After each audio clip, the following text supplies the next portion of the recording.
the Orioles on Masson, as today marks the beginning of the final Orioles homestand of the year. They welcome in the NL East leading Atlanta Braves. And we welcome you into the broadcast booth, everybody. I'm Jeff Arlington alongside by Big Ben McDonald. The Orioles trying to snap a 5-game slide tonight while they're facing an Atlanta Braves team that has been playing very good baseball. Yeah, a rough road trip for the Orioles. They go 1-5 on the road trip as they swung through New York. The Braves, on the other hand, I tell you what, won 4 of their last 5 games, and this is a potent offense. Matter of fact, they're averaging 8 runs a game just in the month of September. Yeah, they've got a sizable lead in the National League East. The Orioles may not quite be playing the brand of baseball that they want to right now. However, if you look to last year through 46 games, there have been a lot of improvements. Yeah, I mean, second full year of a rebuild, and you can see there's been some big-time improvements. 5 more wins, the batting average up 24 points as a team, runs per game 0.8, more home runs, but I love the pitchers' numbers. The ERA better for the starters, and how about the relievers? A 4 ERA, that's 8th best in the American League, when last year the relievers for the Orioles were dead last in the American League. So you're seeing improvements throughout, and don't forget the main thing too. This Oriole minor league system, not even ranked on anybody's radar really 2 years ago. Mike Elias has them now ranked number 8th overall, so it's improvements throughout the organization. They like what Jorge Lopez is starting to do in these first couple of outings. What are you looking to see from him tonight? I want him to land his off-speed pitches. You know, his first 2 starts for the Orioles really good. He only allowed the 3 earned runs in 2 starts. A little bit rougher outing for him his last time out, but still, you love this stuff. But I think for him to be effective against an offense like the Braves, and it's number 1 in all of baseball, he's going to have to land his off-speed pitches tonight. He faces off against Touki Toussaint for the Braves. It's the Orioles and the Atlanta Braves tonight at Camden Yards. Game is yours next. Orioles baseball on Masson is brought to you by Southwest Airlines. Big heart and low fares. Book now at southwest.com. Nice night in Baltimore. The Orioles kicking off their last homestand of the year as they take on the Atlanta Braves. First time Orioles and Braves meeting up this year. Here is their starting lineup. Ronald Acuna Jr. leads things off. Freddie Freeman leads the major leagues in RBIs in September. Marcell Ozuna has been a nice addition. He hits 3rd. Travis d'Arnaud cleans up. Dansby Swanson is the shortstop. Nick Markakis, the former Oriole, in right field. And then Adam Duvall leads the major leagues in home runs in the month of September. Austin Riley and Ozzie Albies round out the Braves starting lineup. They'll take their swings off of Jorge Lopez from Puerto Rico, former 2nd-round pick by the Brewers back in 2011. He was DFA'd in August. The Orioles picked him up, and right into the fire he went. His 3 starts against really 3 solid offensive teams, against Toronto, the Yankees, and the Mets. And here he is against the Braves tonight. So 4 really good offenses he'll face, and hopefully he'll have his good stuff tonight. You see opponents hitting .258 off the right-hander Jorge Lopez. And something you got to take into account as well, the Atlanta Braves have been unbelievable against right-handed pitching this season. 69 home runs in 46 games. They, as a team, have an OPS of .864 and a slugging percentage of .509. As you might send Ben McDonald, that's getting it done. That's getting it done. And it's strange because there's a lot of everyday right-handers in their lineup, but yet they still wear out right-handing pitching. But I'm going to tell you, if Jorge Lopez is on his game, it's a good sinking fastball that he'll throw in there. He'll create some ground balls. And, again, I think the slider for him, the breaking ball, and, of course, his changeup are going to be key for him tonight as well.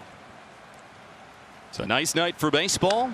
Lopez delivers, and Acuna fouls the first one back for strike 1. 73 degrees at first pitch as off we go at 7:36 tonight. Acuna swings, hits it in the air down the right field line, and Stewart runs out of room. No balls and 2 strikes. Atlanta is in town for 3. Braves winners of 4 out of their last 5 coming in. They have the top mark in the National League East. Inside, 1 ball and 2 strikes. Lopez has shown so far this year he will use the inside part of the plate. Again, with that hard 2-seam fastball, he'll run it down and in, down and away from the left-handers. Acuna lays off 2-2.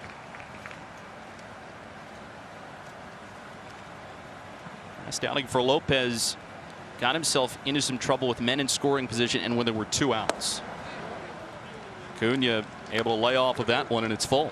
Yeah, that outing you're talking about against the Mets, and you know, I went back and looked in the 4th inning. He gets the first 2 out in the 4th inning, but yet he gives up 2 runs in the 4th. The same thing in the 5th. He gave up 2, gets the first 2 outs quickly, and then gave up 2. So he just couldn't find a 3rd out. Hell, he strikes out Acuna to kick off his night. Well, that's a wonderful way to start off your night. These first innings always so tough. And look who you're facing: Acuna Jr., Freeman, Ozuna. This is just a 2-seam fastball boring down and in, and you can see the swing right over the top. Acuna Jr. swings over the top of it, and that's because that 2-seam fastball has a lot of sink, a lot of depth to it for Jorge Lopez. Here's Freeman. Grounds the first one foul. Freddie Freeman checks in with a 29-game on-base streak. That is the longest active one in the major leagues.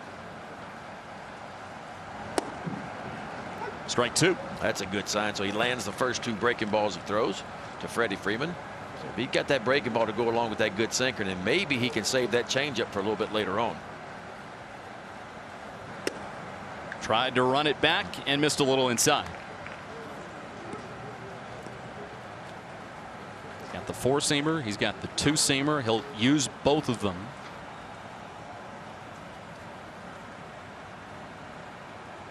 One, 2. Here Freeman wouldn't chase.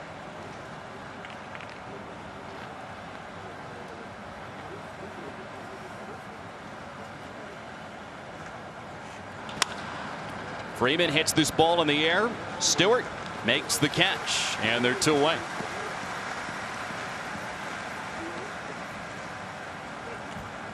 There's Jorge Lopez against the Mets. You can see the 6 hits. They're all in red. His 14 outs in blue. And he really pitched it pretty good. Just couldn't get the 3rd out there in the 4th and the 5th inning. He used all his pitches, but again, the breaking ball, the changeup, not enough for strikes. And that was StatCast powered by Google Cloud. Gets no easier with Ozuna. Takes down and away. 1 ball and no strikes. Now Freeman, you saw the graphic. He had 22 RBIs in September. Ozuna's right behind with 20. Little low. Yeah, they both have 43 RBIs. That's really a big number through just about 46 games. Braves lead the major leagues in runs scored. Grounded to first. Great sliding pickup by Nunez. 1, 2, 3. Top of the 1st inning for Jorge Lopez. A good start. Orioles coming to bat against Touki Toussaint.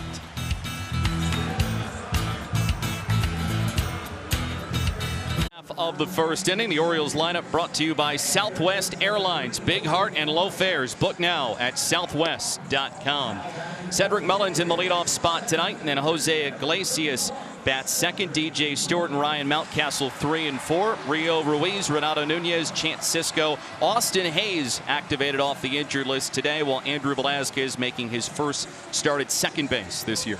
There's Touki Toussaint, former 1st-round pick. He was a 16th overall pick in the country back in 2014 by the Diamondbacks out of Coral Springs Christian Academy in Coral Springs, Florida. Traded to the Braves in June of 15 and made it to the big leagues. And he's been kind of up and down with the Braves a little bit this year. The stuff is really good. The command is not. 13 walks. You saw the number. It's in just 21 2/3 innings pitched. The fastball is a good one. He has trouble throwing enough strikes. Hit on the ground and through by Mullins.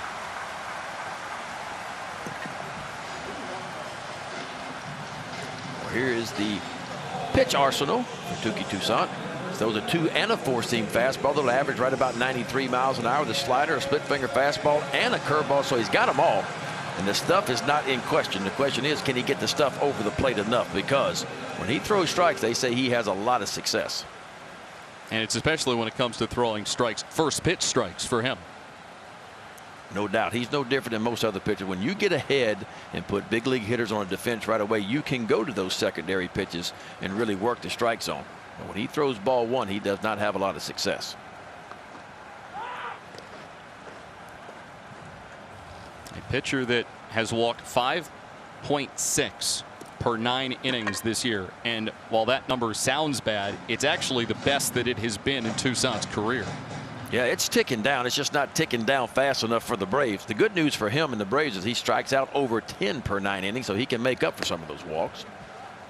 1 ball and no strikes against Iglesias. I think the Orioles, Ben, will probably need to make an adjustment because you faced Garrett Cole over the weekend. You saw Masahiro Tanaka, Jay Happ, and then Jordan Montgomery as well. A couple of pitchers that are pretty good at landing pitches in the strike zone. No doubt. I mean, it's again, it goes back to Don Long's approach.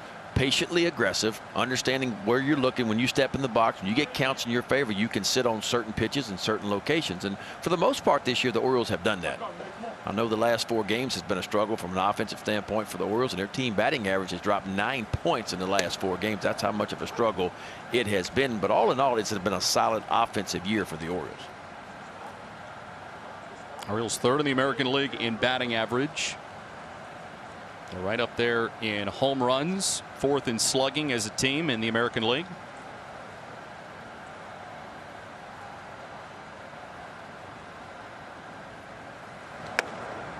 Toussaint high with a curveball for ball 2.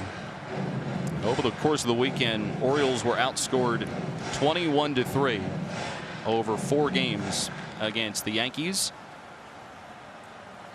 Hopefully they can turn things around as they try and snap a 5-game losing streak tonight.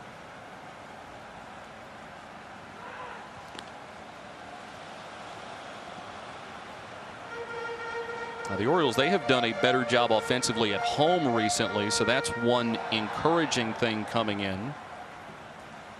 Yeah, because it was a struggle at home. You know, there for a while, the Orioles were a much better road team than they were a home team, but the Orioles have won 6 of their last 8 home games.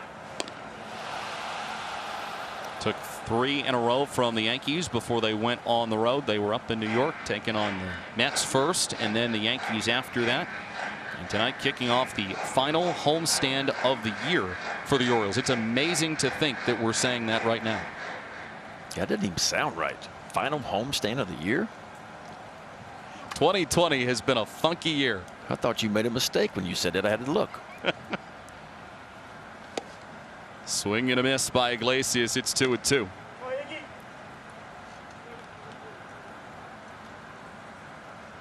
Iglesias 3rd in the American League in batting average.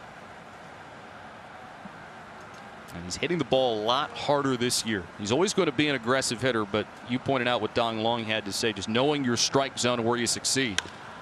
Smashes this one out towards right. Drops down in front of Markakis. Good start for the Orioles. They've got 2 men on and nobody out. Well, here's the defense behind Toussaint. The Braves always known for a solid defense. They're top 5 in the National League again this year. You see Adam Duvall in left, Ronald Acuna Jr. in center, Nick Markakis over in right. Dansby Swanson and Ozzie Albies will turn 2 up the middle. Austin Riley at 3rd, Freddie Freeman over at 1st, and Travis d'Arnaud behind home plate for the Braves.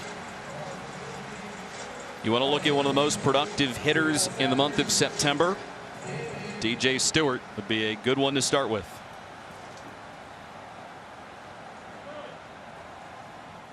Six home runs, all of them coming this month.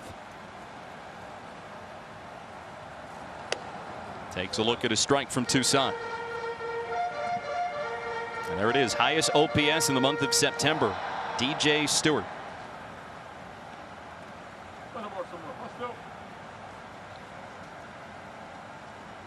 Year didn't start the best for Stewart. 0 for 15 in his first 9 games, but completely different over his last 9. Yeah, since coming back, since getting recalled, hitting .367 in those 10 games. 6 home runs, 8 RBIs. Looks like a totally different person. And you could almost see it coming, not to the degree of the success that he's had, but the swings were better. They were more confident swings. He went down to the alternate side at Bowie, and he worked really hard. And he felt comfortable with where he was at when he came back. And it was much needed at the time. Don't forget, that's the time Anthony Santander had just gone down, and DJ Stewart gets recalled. And boy, you don't miss anything as he came in and really sparked this Oriole offense. Well, he said he was probably trying a little bit too hard first time through, and he was trying to do too much with his swing. He was trying to swing too hard, and kind of got back to the approach that he had been employing at spring training and working out. And that approach being, let your body do the work. Trust trust the work you've put in, you know, and sometimes you get to the big leagues, you start pressing. And don't forget, you know, when he was almost given the job out in left field when the season began, Trey Mancini goes down, and all of a sudden DJ Stewart's going to be the guy. And when you know you're the guy, sometimes it puts extra pressure on yourself. And he said he began to squeeze the bat a little bit tighter. His swings weren't as fluid. He wasn't trusting all the training that he had done, and it really snowballed in a hurry and had to be sent down. But he made the best of it. Cuts throw a fastball from Tucson. Big strikeout for Tucson with first and second and nobody out. So an all-speed pitch, a changeup running away, then he throws that good hard fastball at 95 right on the outside part of the plate. You see d'Arnaud set up right there. That's exactly where the ball is delivered. So a big strikeout for Tucson. 1 out, 2 men on base, and now here's Ryan Mountcastle. Mountcastle was 2 for 12 over the Yankees series.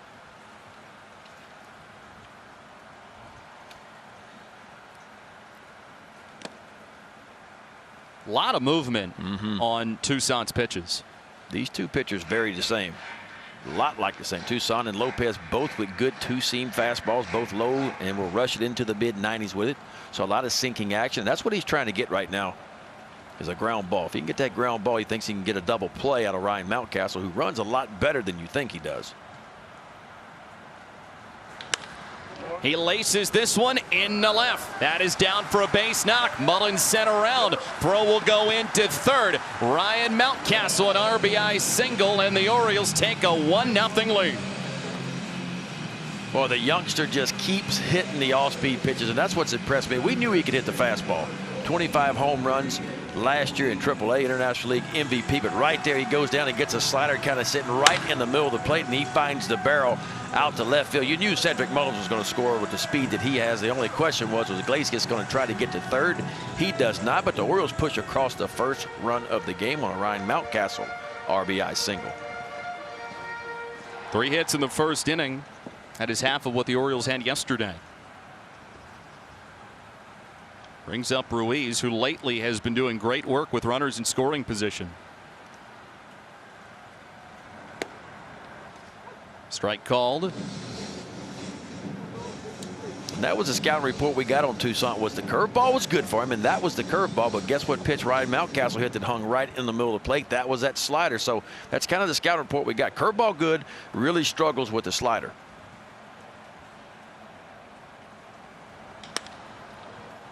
In the air to center field. Acuna makes the catch, and no tag by Iglesias. So second out of the inning. Orioles made a bunch of different roster moves today. Austin Hayes, he was reinstated from the injured list, and he's playing in left field today. Chris Davis placed back on the 10-day IL, left knee patellar tendonitis. Mason Williams, he cleared waivers. He goes back to the alternate site, and then Stevie Wilkerson was released earlier today.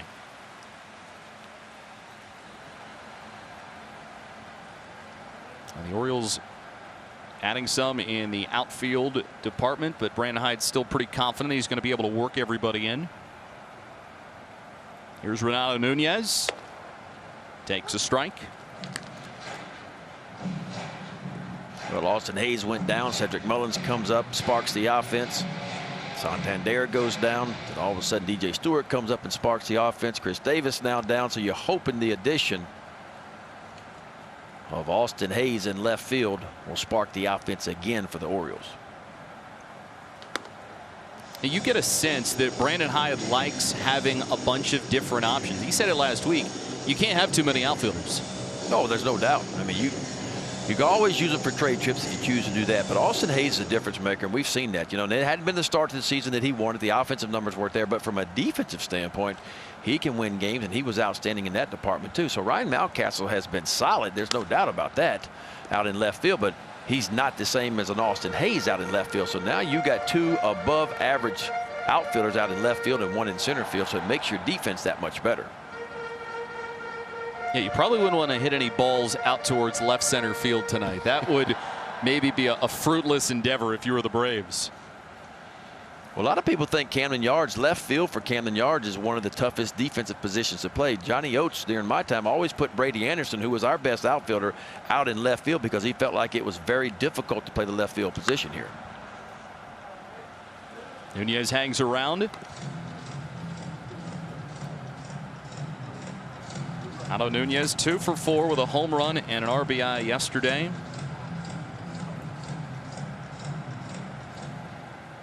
Streaky hitter. He had some ups last time that the Orioles were at home. Struggled a little bit on the road trip. And has an opportunity to add to this 1-0 lead after Mountcastle drove in Mullins.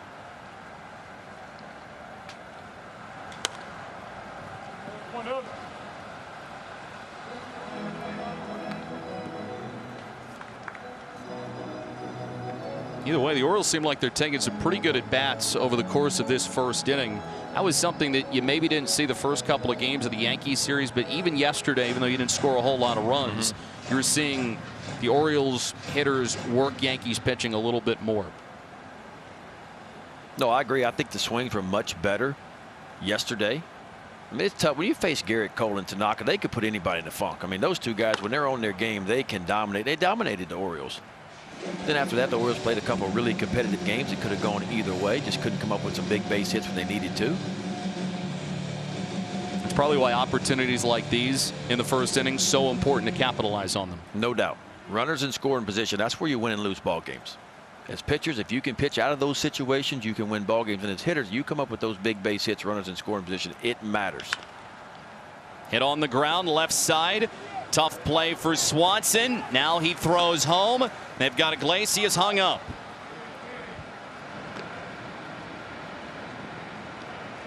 Iglesias takes a spill and is tagged out. But the Orioles still manage a run on the Mountcastle RBI single. Lead 1-0 after 1. Orioles up 1-0. Before we found out that Chris Davis was going on the injured list, I was here early today and saw Ryan Mountcastle taking a lot of ground balls at first base. This was not one of those light drills where you just, get reacclimated to the position, loosen up a little bit. Jose Flores was really working him, hitting a lot of balls to him. He was flipping the ball to the imaginary pitcher covering first base. He was throwing to second for the imaginary force out, the 3-6-3 double play. He was scooping balls out of the dirt, coming off a fungo bat. So I kind of got the impression just watching that this was a little bit more than just let's get Ryan Mountcastle comfortable at first base again. He's going to be getting some starts there this month. Left field still primarily his position, but Brandon Hyde said that he really wants to see Mountcastle get some of the starts at first, try and get a little better defense there, just get him comfortable again at that position. Chris Davis on the injured list. Nunez has been playing first, but Ryan is going to move from left field to play some first base. And also this gives them an opportunity to play the three outfielders as well that they have here. They've got Austin Hayes back in the mix, Cedric Mullins, of course, DJ Stewart. They want to keep him in right. I think they're looking ahead maybe to next year when Trey Mancini's back and Anthony Santander's back. Does Yusniel Diaz make his debut? Does Ryan McKenna? So that's a surplus of outfielders. So we're going to see Mountcastle at some first base, but he was really working hard before batting practice at that position today. Yeah, first base is a spot where Mountcastle has got some experience. He was somebody that grew up as an infielder. He came to the Orioles originally as a shortstop, and it gives Brandon Hyde a lot of flexibility by being able to play him over at first. Sure. I mean, it gives you flexibility, but it also gives you better defense, too. Nothing against Renato Nunez, and he makes some pretty good plays from time to time. But you mentioned it, Mountcastle, a former shortstop in high school, played in the minor league system at third base, just better at handling the ground ball type situation. And you keep that bat in the lineup, you make your defense better. And don't forget, if he's at first, probably means Austin Hayes is in left, Mullins in center. So all in all, you get a better defense on the field. And we've seen the Orioles at times, especially on this last road trip, where defense has been a problem for them. Not so much as errors, but plays that should have been made that don't show up in the scorebook, but it also ultimately costs you a lot of runs. Swanson lays off. It's 2 balls and a strike. I mean, we saw one of those yesterday that allowed for Gleyber Torres to come to bat in the 8th inning. Couple men on base. He hits a double, and it was because Nunez was not able to get the flip off to Tate. And Dillon Tate, he missed the first base bag on the flip. Kept the inning alive. Would have been the 3rd out. Torres comes to bat, does his job, and Aroldis Chapman took care of the Orioles in the ninth. These teams you face, you talk about when you face the Rays and the Blue Jays and the Yankees and Braves of that nature, you just can't give them second opportunities. They are just too good and will take advantage of them. Here's Nick Markakis. Just keeps on hitting. And a strikeout for Jorge Lopez. That is number 3 he's picked up. Yeah, that's back-to-back punch outs. He gets d'Arnaud looking on a two-seamer to kind of leak back over the plate on the outside part. And this is another really good pitch. Look at the late life on that two-seam fastball, down and running into Dansby Swanson, who's having a career-type year at the plate for the Braves, but nothing he can do with that. So that's back-to-back strikeouts for Lopez, and he has his A game so far tonight. Retired all 5 that he's faced. Markakis, the former member of the Orioles, 9 years with the O's, all-time hits leader at Oriole Park at Camden Yards. Didn't sound like he was going to play initially this year for the Braves, opted out, but after a short period of time he decided that he was going to play for Atlanta, and they've appreciated having him back.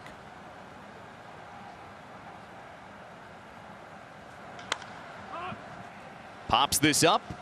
Ruiz is out. Makes the catch. 2 innings of scoreless baseball for Jorge Lopez. Middle of the second at Camden Yards. Baseball at home. First 17 didn't go so well, but the last 8, Orioles have been playing some good ball at Camden Yards. Yeah, they have. You see the run differential, runs per game out that 5.6. Batting average 287. OPS, everything up in the ERA. Boy, I tell you what, as of late, the last home starting pitchers for the Orioles, the relievers have been good all year for the Orioles. We touched on them in the open, a 4 ERA for the Oriole pitchers.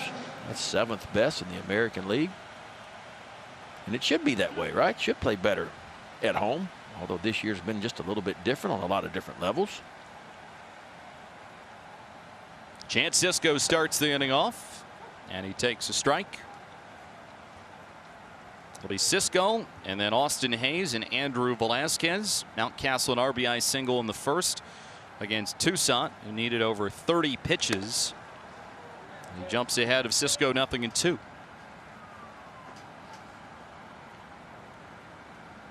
Chance Cisco, one of the highest on-base percentages on the Orioles, .380. Flares this one to first, and Freeman makes the catch.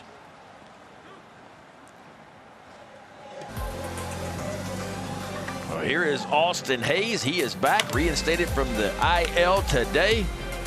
Well, last September he was unbelievable, put up some huge numbers, hit .309, 4 homers, 13 RBIs. This year a little bit of a slow start at the plate. Only 1 home run. That was an inside the park home run, 5 RBIs, but on defense he was outstanding when he was playing.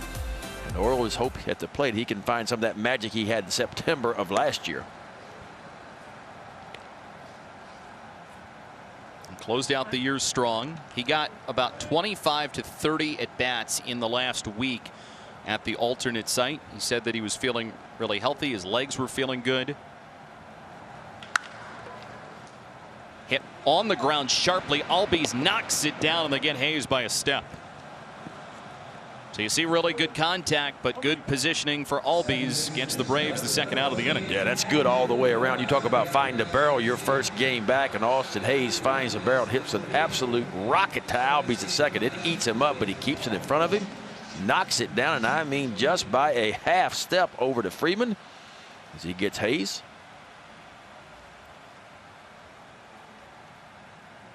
It's exactly the effort that you expect from Austin Hayes. He is full go all the time. Yeah, and although it was an out, he's got to be really pleased how that felt coming off the bat, because I mean he hit it as hard as you could hit one. Velazquez takes outside, 1 ball and 1 strike. Hayes making his major league debut in left field today. And then here's Velazquez, who's playing his first game of the year at second base. 2-1.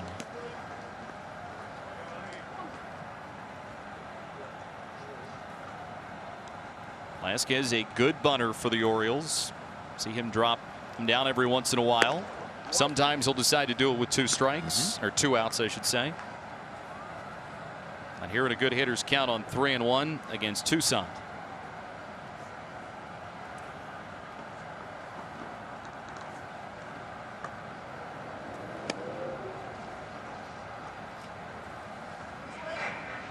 Full count against Velasquez. Cedric Mullins, who had a single and scored the first Orioles run of the game in the on-deck circle.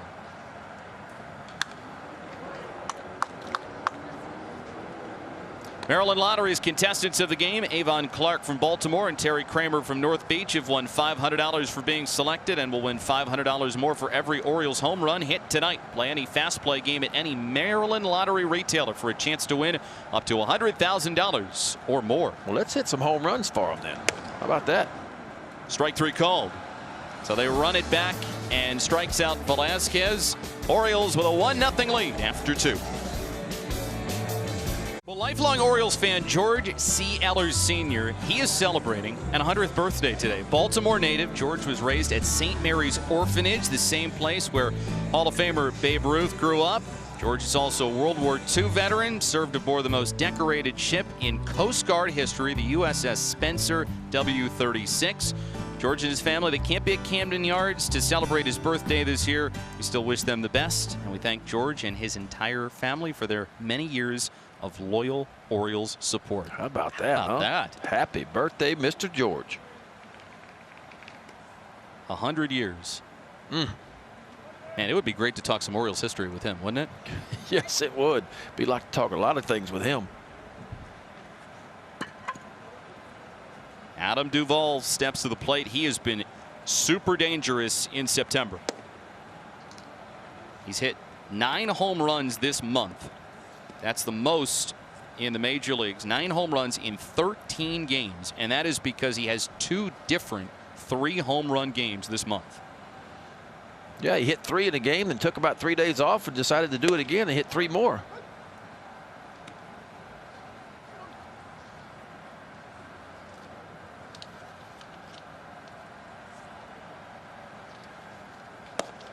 Pitch is low for ball 3. And a lot of the reason why he's been so successful for the Braves this year is because he's getting an opportunity to play every day.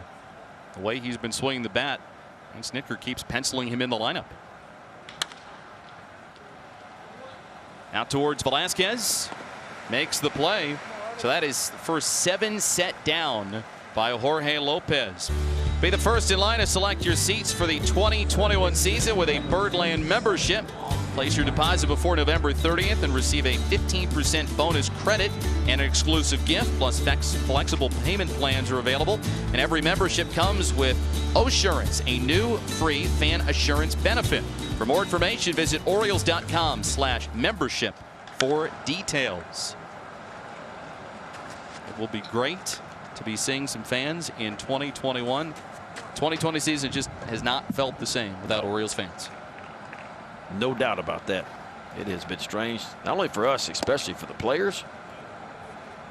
The piped in noise is better than nothing, but it's not even close to having fans in the ballpark. I mean, when you were playing, how much energy would you draw from the crowd? A lot. I mean, you draw from your home crowd, but you also draw from a visiting crowd.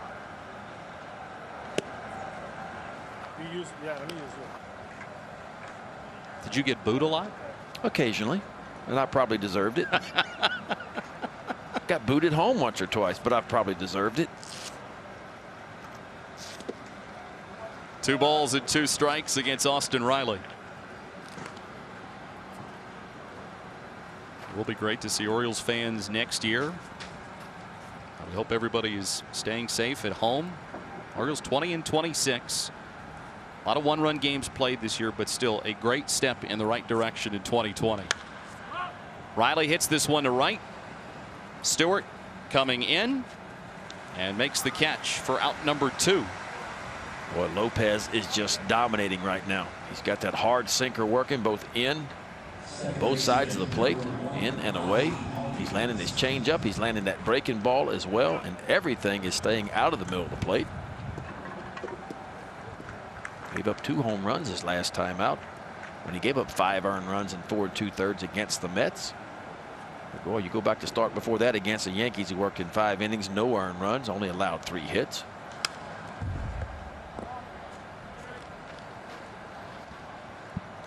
Here's the usage and strike percentage.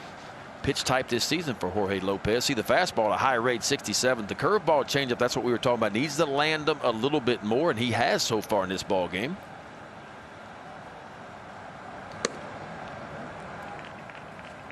You could tell that Doug Brocail and company, they had a really good plan for Lopez when he came in. They talked to some of the people with the Royals organization about what they saw. They made a bunch of notes. And when Lopez got here, they had a definitive plan on what they thought he could work to improve on. And you're seeing some of the early benefits of that. Well, as soon as he put an Oriole uniform on and threw his first bullpen, you heard Brandon Hyde say, I love this guy. I love this stuff. It's an exploding fastball with some good sink to it. He can throw a four-seamer and ride it up in his own. And I think he's got a really good breaking ball as well. All that has come true. And let's not forget, I mean, we talked about it once. This is his fourth game now, fourth start rather. And he's faced some outstanding offenses so far. When you face the Mets, #1 hitting team from an average standpoint in the National League, the Yankees, the Blue Jays, and now the Braves, that's not 4 lollipops. That's 4 teams that can do it. That one sneaks through. The overshift in effect. Albies able to send it the other way. That is the first Braves hit against Lopez. Well, the Braves have certainly missed Albies. Just getting back. Had a bone bruise in his wrist. Switch hitter, used all the field. He put up pretty good numbers last year for the Braves. He hit 24 home runs, 86 RBIs. He spent a month on the shelf this year, but he makes you better because he can run. You put him down at the bottom of that lineup, and boy, when it comes to turning a double play up the middle, you talk about Albies over at second and Dansby Swanson at short. They're pretty good. And they've got him hitting out of the 9 spot as kind of a second leadoff hitter to better set the table for Acuna. Acuna, though, struck out his first time against Lopez. Well, you got 2 guys that can run, and then when you have the luxury of putting one in the 9 hole and one leading off, it makes a difference. Acuna doesn't steal many bases, but you talk to the Braves people, they could tell you if he wanted to, in a full season, he could probably steal 40 bases, but because of, risking injury, he doesn't steal that much. But it's certainly in the tank for both of these guys to run. He wanted time. It was not granted by Ramon De Jesus. 1 ball and 1 strike. Just because you ask for time as the hitter does not mean the umpire is going to grant you time. Ronald Acuna Jr. just 22 as a 21-year-old last year. Remember the numbers he put up. He hit 280 with 41 homers, drove in 101 at 21 years old. To me, him and Juan Soto over at the Nationals, probably the 2 best young players in our game now, especially in the National League. Acuna, he's been in a stretch where he's been striking out a little bit more frequently than he probably prefer, and he will strike out. Now 8 strikeouts in his last 3 games. He will walk a lot too. That's a big lead over at first. Yeah, Jorge Lopez recognized. When you see the front foot of that base runner get all the way out to the cut of the grass, that's always a sign for the pitcher. As you come up in the stretch position, you take a peek and you look. When you see that front foot that far out there, you do 2 things. You either step off or you throw over.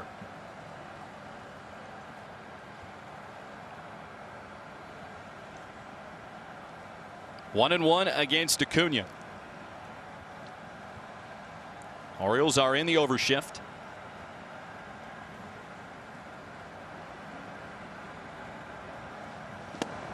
Good pitch. Acuna was out in front of the changeup from Lopez. He goes a righty-righty changeup. Well, he's got them all working, and when you face a team like the Braves, who's the #1 offense in all of baseball, you hope you had your good stuff that night. And so far, Jorge Lopez has his A game going.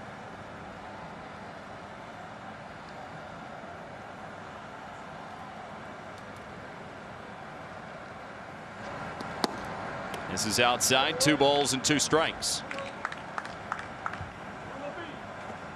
I go back to what you said. The offense that he has faced in terms of OPS rankings. You see the Blue Jays, the Yankees, the Mets, and now the Braves. 10th, 8th, 4th in OPS. Nets also were up there as well. It's line back 2-2. So he's gotten a bunch of starts for the Orioles. He's gotten a bunch of tests. And Brandon Hyde said it before the game. He feels like the numbers for Lopez are a little bit deceiving from the get-go. I mean, you can go back to that First start that he made against the Blue Jays was cruising along through the first 4 innings, ran into some trouble in the 5th, but he's found a way to keep the Orioles in games. No, he has, and he's done everything the Orioles have asked him to do. Making his 31st start of his career, Jorge Lopez. You look at the stuff, you wonder how the numbers were as high as they were in his career before he got here. The ERA was up over 6 when he became an Oriole. On the ground, Velasquez on the backhand makes the play at first base. So they've gotten Acuna twice. Albies left on base. Middle of the 3rd. Orioles with a 1-0 lead. The game. Albert Pujols, 600th home run yesterday, ties Willie Mays for 5th on the all-time list. And then yesterday, college walk-on, 22nd round draft pick in 2012, Alec Mills pitched the 16th no-hitter in Cubs history. They beat the Brewers 12-0. 114 pitches for Alec Mills to pitch a no-hitter. Now both no-hitters this year in the big leagues coming from Chicago. Mills tossed the second one, and the first one by Lucas Giolito. I actually got a chance to see Alec Mills pitch in the minor leagues, and he was as complete of a pitcher as I ever saw coming up. Well, he was pretty complete yesterday, all right. Walked on at Tennessee Martin. As you mentioned, became a 22nd round draft pick, and in his 15th big league start of his career, throws a no-hitter for the Cubs. How about that? And the machine, Albert Pujols, just keeps on hitting. Headed to Cooperstown for sure. I still swing the bat pretty well for somebody of his age. Mullins takes a strike. 3 balls and a strike.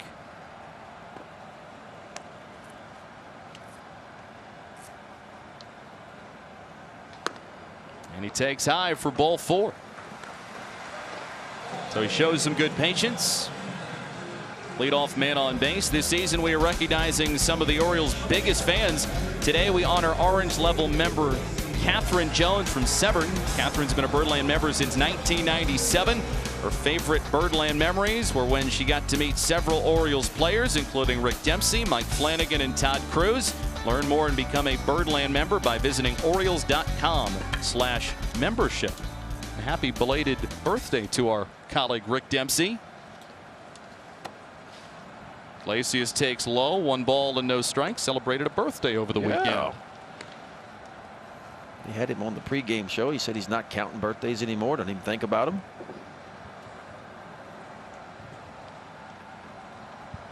Player that played for Earl Weaver and Billy Martin. And survived. And survived it. Yeah.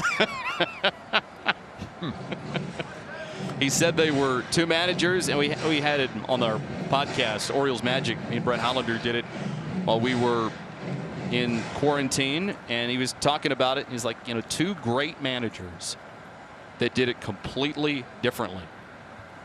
But it worked for Earl, and it worked for Billy. Iglesias looks at his strike, 2-1.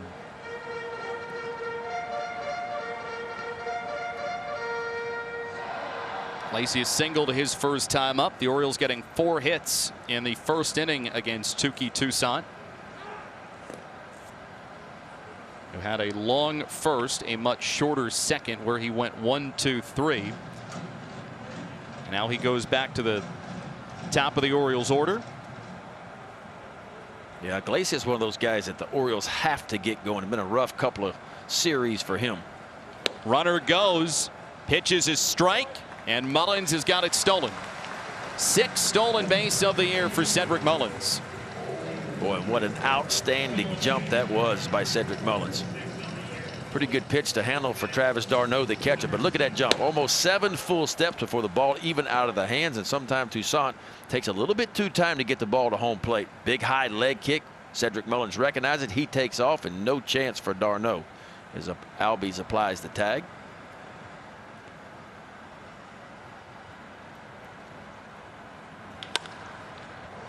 Ground ball to short. Swanson has to unload quickly. It's not in time.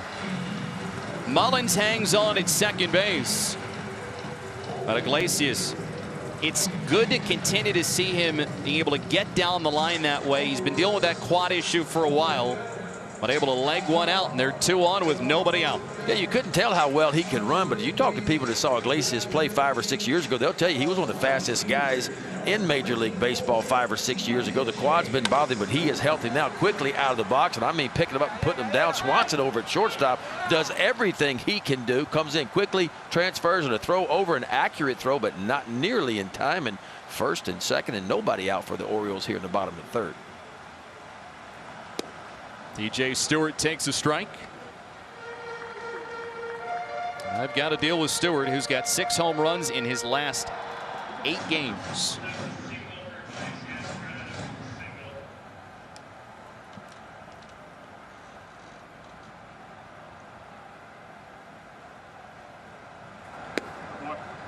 Takes a changeup outside, 1 ball and 1 strike. Stewart, of course, he got things started at Camden Yards. Saturday night game against the Yankees, hit a home run off of Garrett Cole, and had a stretch during the Orioles' last homestand where he homered in 3 consecutive at-bats. Something that he said he had never done before. Chops it foul at the plate. Came 1 home run away from tying a Major League record for most consecutive at-bats with a home run. Now he'll see if he can battle here against Tucson, down 1-2. Mullins stole second. He is there, and Iglesias at first after the infield single.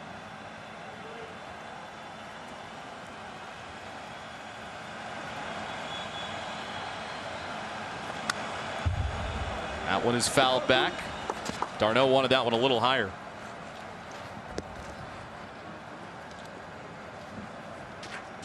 Yeah, Stewart has shown a little bit the time that he's been back. He will chase the ball elevated. Trying to climb the ladder, 1 ball, 2 strike count, which seems to be a popular place to throw an above average fastball now, just above the strike zone.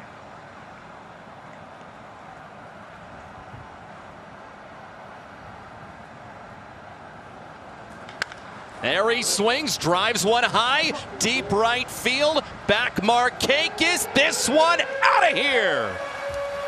3-run homer for DJ Stewart. It's number 7 on the season. And DJ Babe Stewart goes deep again. How about you, DJ? Well, he knows just what to do with hanging breaking balls, and that's hit him a long way. And this one just sat up in the middle of the plate, and it was screaming the whole time, hit me. And boy, did DJ quickly turning around. And when you get a hitter like him, how about that smile? Watch this pitch. Sitting right there in the middle. If there ever was a definition of a hanging breaking ball, that's one. And our good friend Jim Palmer would call that a weaver, a 3-run shot for DJ Stewart. And it means another $500 for Terry Kramer and Avon Clark.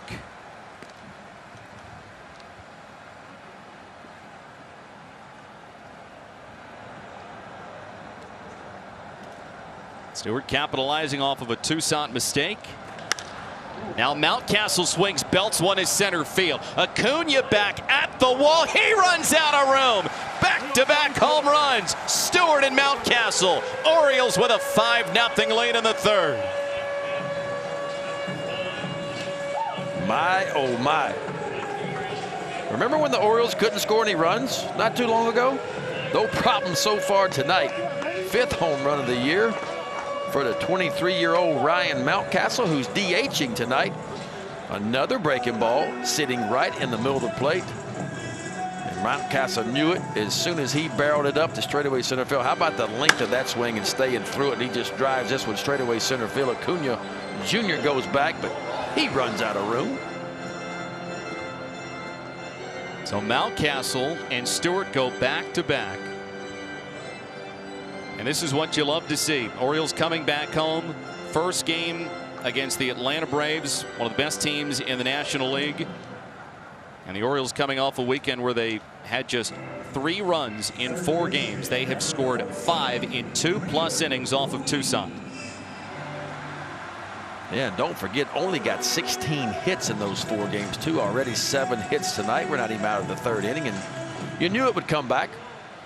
Because, again, there was no signs the Orioles would go in a little bit of an offensive tailspin, because before those 4 games, they were actually swinging it really well. Way inside to Ruiz. But this has kind of been the problem with the Braves this year, right? Even though the record's good, and you mentioned they're leading the National League East, their starting pitching has been awful, mainly because of injury. But it's the third highest starters ERA in all of Major League Baseball. But the difference in them is they score a lot of runs, and that bullpen is the third best bullpen in all of Major League Baseball. So that's how they get you. They score runs, and they get that bullpen going. Sharply hit, but right of the second baseman. Albies makes the play for out number 1. But the Orioles, they had the first 4 reach to start the inning. Walk, single, 3-run homer. Homer by Mountcastle. A 5-0 Orioles lead. Yeah, the Braves, they've dealt with some injuries. Mike Soroka, who is the ace of their staff, he is done for the year with an Achilles injury. Max Fried, another great starter in the NL. He has been out with a back injury. He is eligible to come off the injured list this week. And then Cole Hamels has been out with a shoulder injury, and he's expected to start the game on Wednesday. Yeah, and don't forget about Felix Hernandez as well. You know, he was supposed to be the 4th or 5th starter on this team as well. He opted out before the season actually begins. So the Braves without 4 of their 5 starters. And boy, when you lose Soroka and Max Fried, don't forget, 6-0 with a 1.9 ERA. He was in line. There was Cy Young conversations going on with him. That's how good he was. The good news for the Braves, they'll be getting him back shortly. He just had back spasms. And you mentioned Cole Hamels, we will see in the final game of this series. But still, with starting pitching that has been very up and down, even though the Braves, one of the National League's best teams, what would the playoffs bring for them? You figure they could be the type of team where in a best of 3, things could go very wrong if the offense doesn't come to life, because after all, they might score just under 6 runs a game, but you can't consistently be outscoring people and expect to win. Well, Ian Anderson has stepped up for them. He's got the only game that they've gone 7+ out of that starting rotation. He's been really big as of late. You get the feeling, you get Fried back healthy, Anderson going, and of course Cole Hamels with the experience that he has. If they can kind of come back and weather the storm a little bit, get some starts under their belt with that bullpen that they have in the offense, they could make that run. Toussaint delivers a curveball strike, full count against Nunez.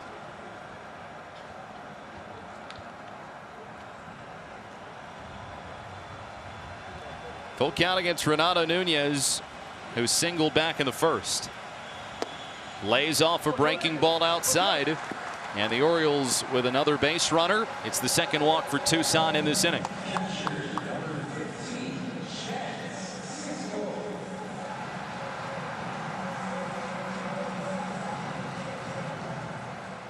Cisco, he lined out his first time up. Type of hitter that you would figure could give Toussaint a bunch of problems, because Cisco is not somebody who will chase. His chase rate this year has actually gone down. Pops this up. Freeman right around the mound makes the catch. And Toussaint makes a good pitch there. Still 4 runs home for the Orioles in this inning. And Austin Hayes, he becomes the 8th man to hit in the bottom of the 3rd for the Orioles. Little run support as well for Jorge Lopez. That's one thing you got to take into account with him too, is that he's faced some tough teams, but the Orioles have often found a way to give Lopez pretty good support. Hayes lays off in the dirt. Well, no matter how good you pitch, you got to have a little run support to win games. I mean, just you can go ask DeGrom with the Mets, right? I mean, he hardly ever gets any runs, although he got a lot of runs the other night. You're going to rack up a lot of W's as a starting pitcher because you pitched pretty well and the team went out behind you and scored some runs. Hayes hits it on the ground. Tough play. Stays on the infield, but Hayes is aboard. Riley came in. Was not an easy play to make. Knocked it down, but could do no more. Well, this is how speed puts pressure on defenses. Typically, Riley would sit back, Austin Riley, and he would sit back and play, but he knows Austin Hayes is running, and he's got one play to try to get him out. He's got to charge the ball quickly and come get it, because if it bounces twice, Austin Hayes is probably going to be there. 2 men on base, 2 outs for Velasquez. It's a strikeout victim his first time up, but he did make Toussaint work. Tucson had to throw 7 pitches. This is outside with a curveball.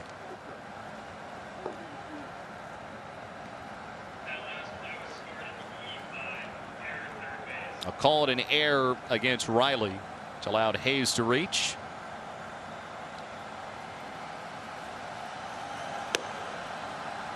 One ball, one strike.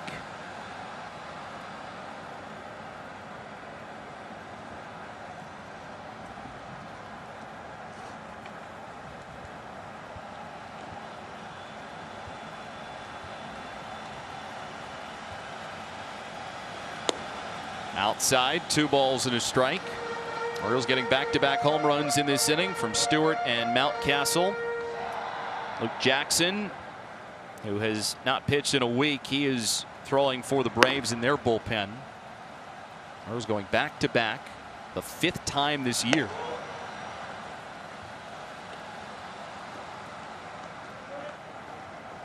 Orioles as a team have now hit 64 home runs.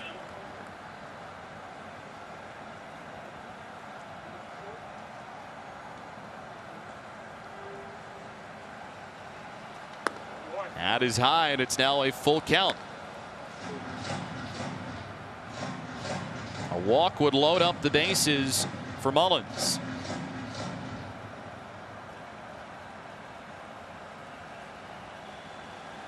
This will be pitch number 70 for Tucson. Both runners go. That's high for ball 4.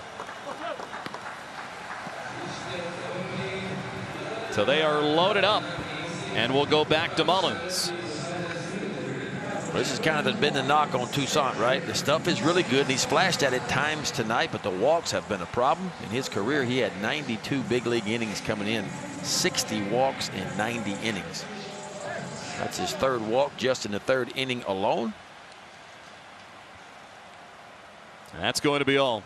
Brian Snitker is out, and he makes the call to the bullpen. Well, 9 have come up in this inning against Tukey Tucson. He threw 35 pitches in the first 2.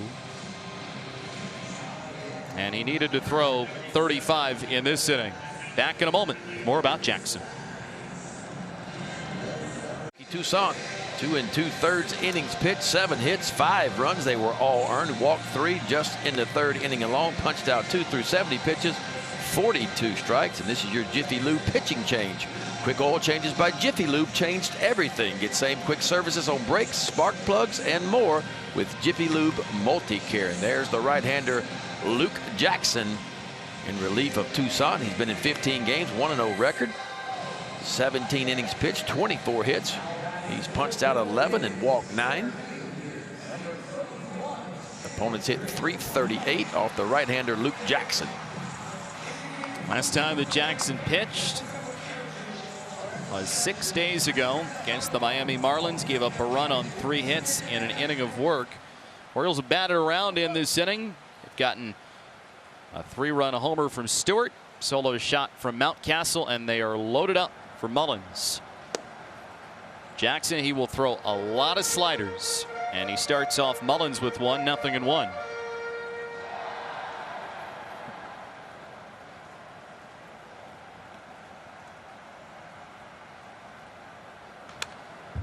Foul back, no balls and 2 strikes. The slider, though, is a pitch that, while it was very good for Jackson in 2019, it has not been as good in 2020. Not getting as many swings and misses, and opponents are hitting a lot better against it.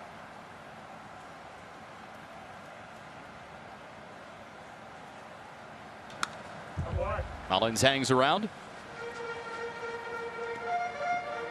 Apparently with Jackson, the problem is that maybe he gets a little bit too in love with the slider. He keeps throwing it and throwing it. Eventually, the novelty goes away. Yeah, because he's got a good fastball. You wonder why mid-90s fastball, he doesn't use it a little bit more. But there's his swing, line drive into right. That's a base hit. 1 run scores. Hayes coming to the plate. Throw is cut off. Orioles keep things going in the bottom of the 3rd inning. It's a 2-run single for Cedric Mullins, and the Orioles lead is 7-0. Well, Cedric Mullins 2 for 2 tonight with a walk, and watch him go get this breaking ball. Sitting up in his zone, but head down, eyes down, right on the barrel. He laces it out to right field where Nick Markakis is. Austin Hayes comes around third base. Velasquez goes to third. Mullins stops at first, and the Orioles now up 7-0 here in the bottom of the third. 6-run inning. In the dirt. Great stop by d'Arnaud, or that could have meant an 8-0 game.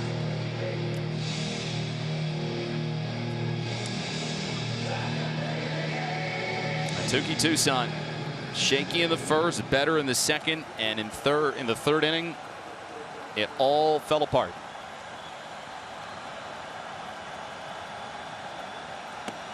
Iglesias lays off, 2 balls and no strikes.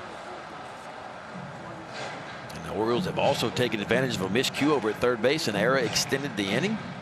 Velasquez would walk after that. Mullins, big base hit.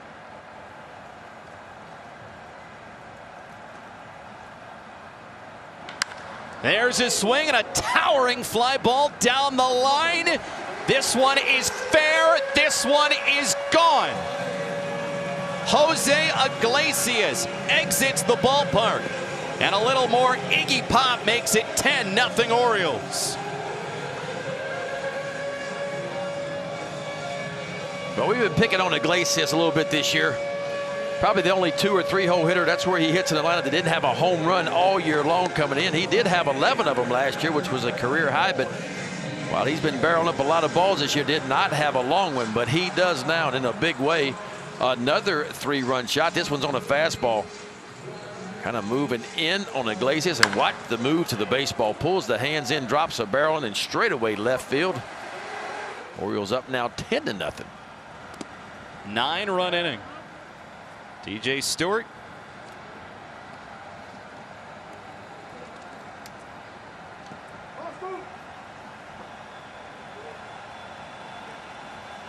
So he went around, no balls and a strike.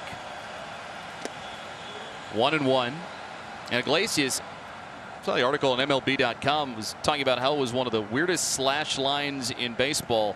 An OPS of over 820, but no home runs. Well, it took him till game number 31 that he played, but he has got a long ball, a 3-run shot. Now Stewart swings, sends it foul down the line. A 3 for 3 night at the plate for Jose Iglesias to go along with it. That average going back up. When the road trip began, Iglesias was hitting 395, went all the way down to 348 as he was 4 for 24 on that road trip. So far tonight, he has been really good. Stewart hits this one high in the air around first. Freddie Freeman makes the play, but the Orioles, they get 3 home runs. DJ Stewart with number 1. Ryan Mountcastle number 2. And Jose Iglesias, looking for the first long ball of the year, sends one out down the line and left. Orioles a 10-0 lead. Whoa.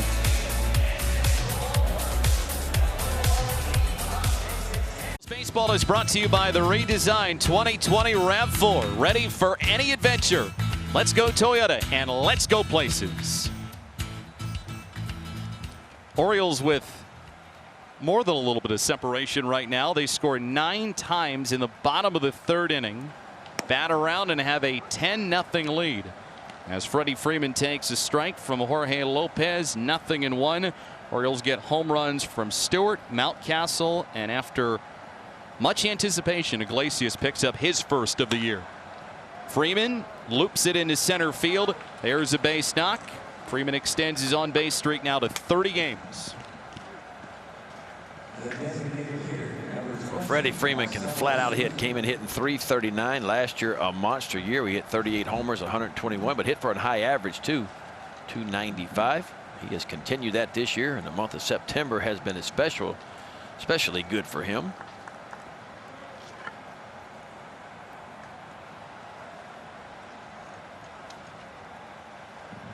That sends up Marcell Ozuna.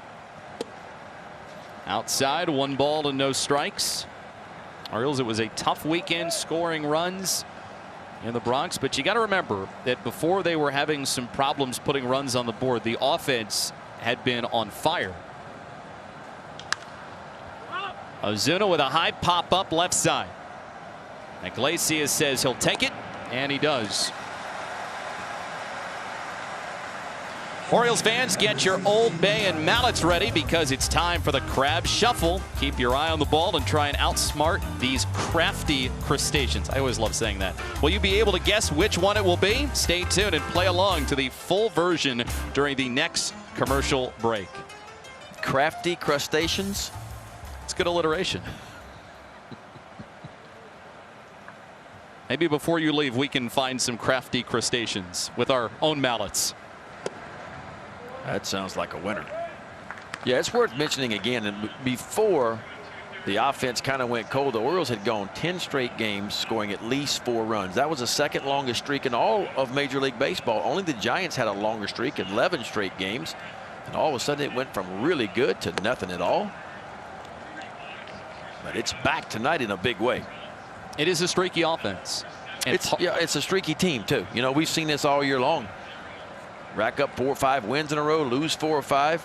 Offense get cold and hot. It was eerie similar going back to the Marlins series when the Orioles had really beat up on the Rays and swept the Rays, and the Marlins come in with, you know, a COVID team that half the roster was new, and you think, well, we're just going to blow through the Marlins for 4, and well, they really shut down the Orioles in the first 3 games of that series.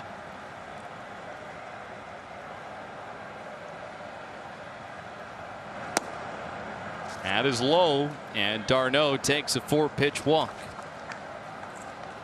A 2 on base for the Braves with 1 out, top of the 4th inning. Lopez had allowed just 1 hit first time through the order. Now he'll face Dansby Swanson. Over 12 men come to the plate in the 3rd inning. Toussaint 8 runs, 5 of them were earned. You pointed out, Ben, the error that Riley made. 7 hits, 3 walks, 2 strikeouts, and a good start to the homestand for the Orioles.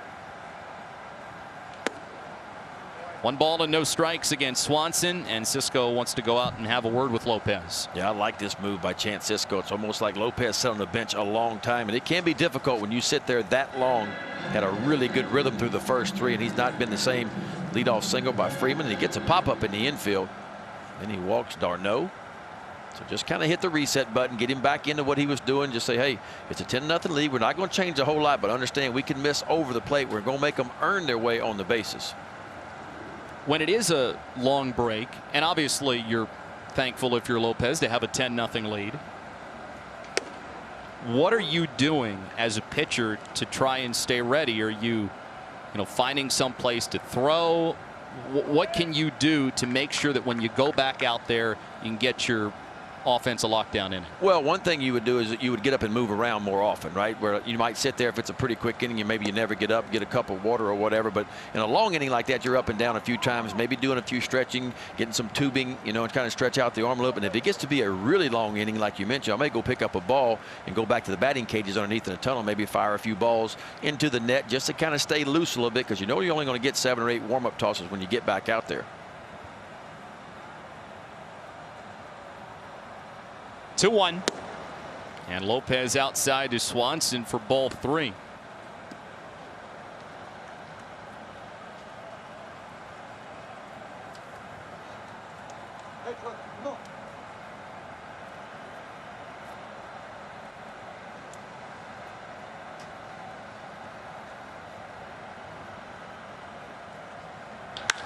Swanson hammers this one as center. Mullins going back, runs it down. Great play by Cedric Mullins, covering some ground in center field off of a hard hit ball from Swanson. Well, Cedric Mullins is just a difference maker on defense. Watch this jump. He's playing a little bit shallow. Quick jump, pivots at a 45 and heads right toward the 410 sign, and really easily runs this flying drive down, hit by Dansby. Swanson quickly gets it in.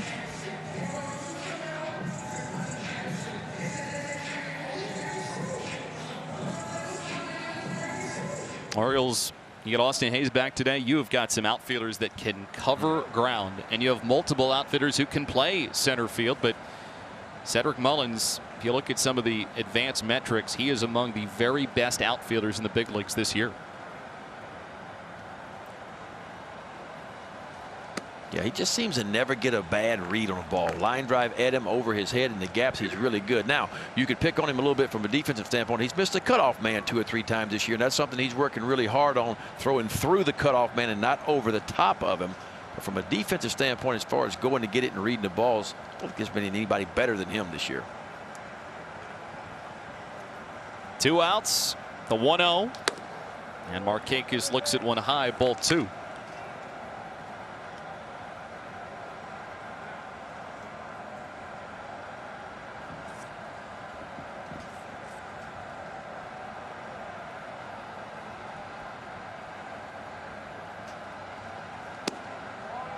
Here's a good pitch. He's able to spot that sinker at the knees. 2-1.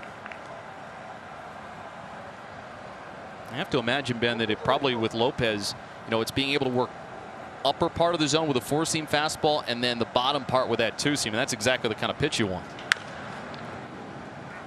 Iglesias, quick flip. Wow. In time. That was the play made by one of the best defensive shortstops in the game. Take a look at your Hyundai do-ups. Ryan Mountcastle, Rio Ruiz, Renato Nunez. See your local Hyundai dealer today, because the longer you look at a new Hyundai, the more there is to like. Orioles Baseball on Masson is brought to you by PNC, helping to make banking easier. That is a beautiful view right there. You know, Cal Ripken promised us in that 21-31 game that he was going to give us a ride on his boat. Have you made any progress on making that one happen? You know I have, and he did call me the next day and said, hey, I can come get you, but we had... Come get us? Us, that's right, I forgot you.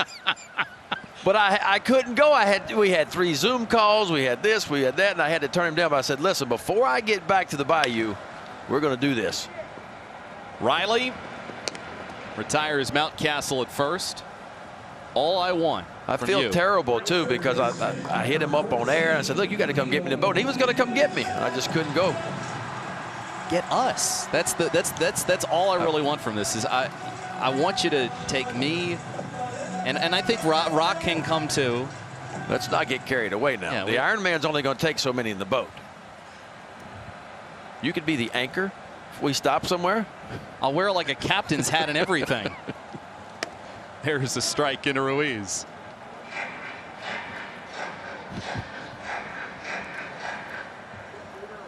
Ruiz 0 for 2 in the ball game, but the Orioles scored 9 times in the 3rd inning as Ruiz falls behind in the count 0-2.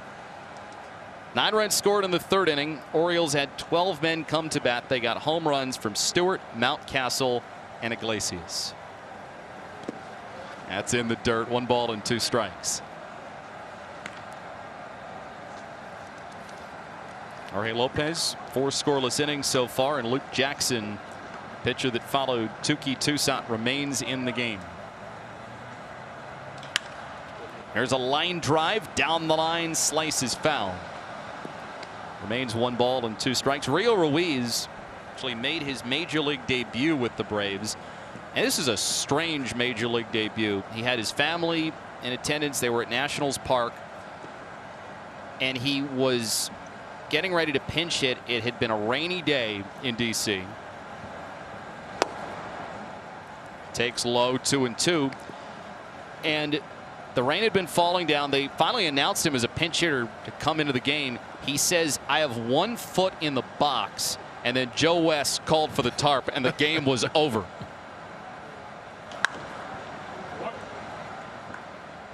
So technically, Ruiz, he is in the box score of that game, but he never actually had an at-bat. It would be a week later when he would finally get in his first major league at-bat in Miami.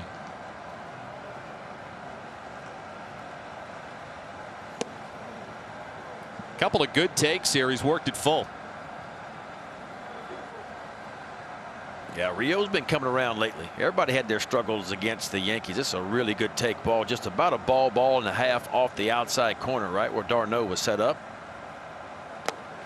Ball 4.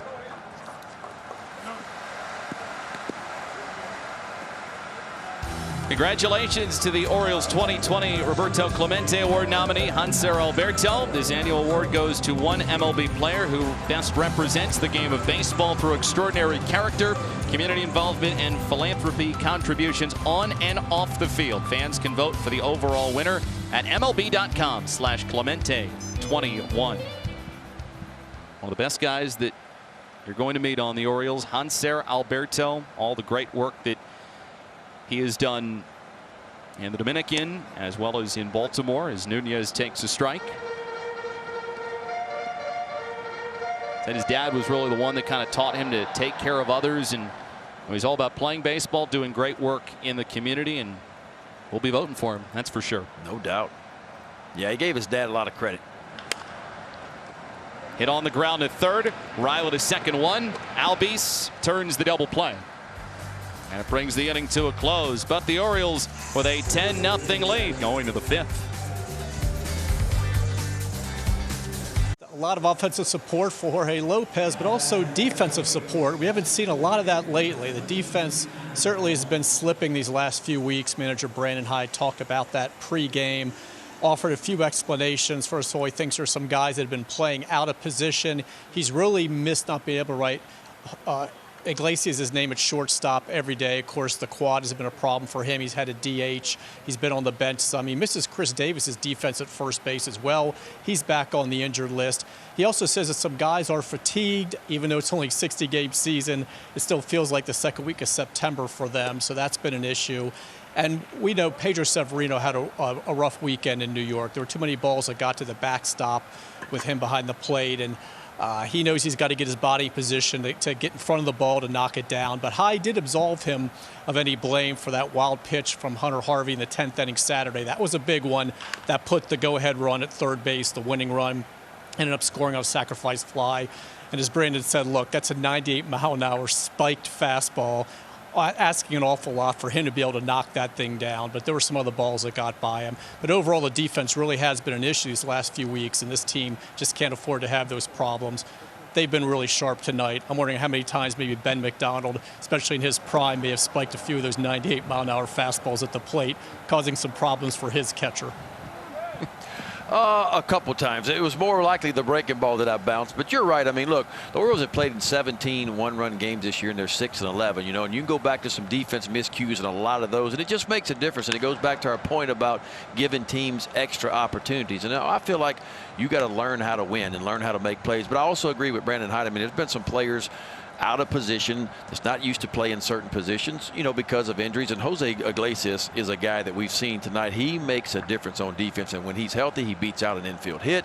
And of course, he makes a play to get the Orioles off the field that not many shortstops can make in a position that he was in.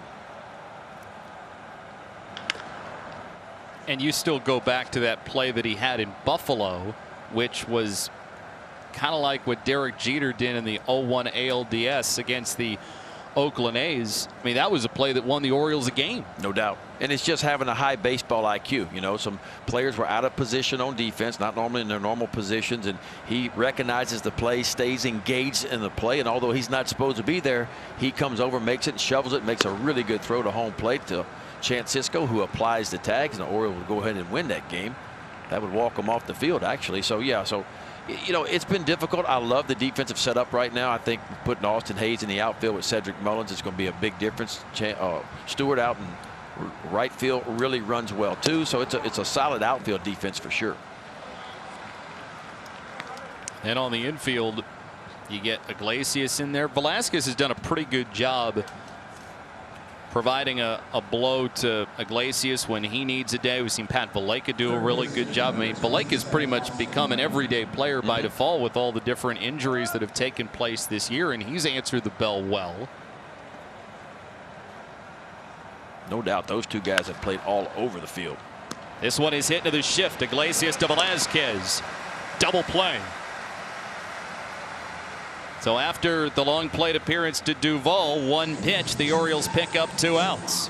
Iglesias makes a real good play in the bottom of the fourth, but look how quick this is. Just a little flick over, a perfect throw to Velasquez, steps on the bag, a dart throw to first base, 6-4-3 double play. Some of the fastest hands you'll see in baseball, in and out of the glove, so quick for Iglesias.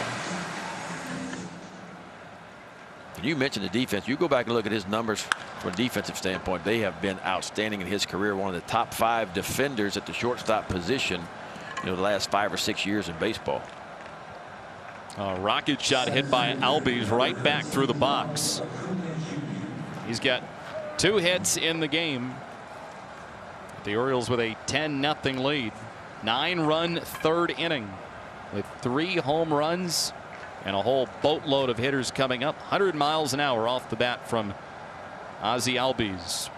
Recently returned after missing 30 games with a wrist contusion. And now here is Acuna. Lopez misses outside, ball 1.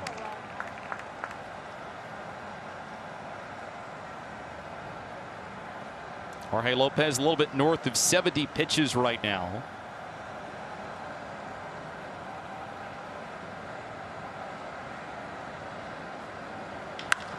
This is hit on the ground to Iglesias. One more flip to Velasquez, and that retires the side. Lopez, 5 scoreless innings. Orioles a 10-0 lead. Since 2014, United Concordia has partnered with the Orioles and the Maryland Food Bank to help end hunger in Maryland. Each year, the Orioles collect non-perishable food and cash donations at the ballpark gates to benefit the Maryland Food Bank.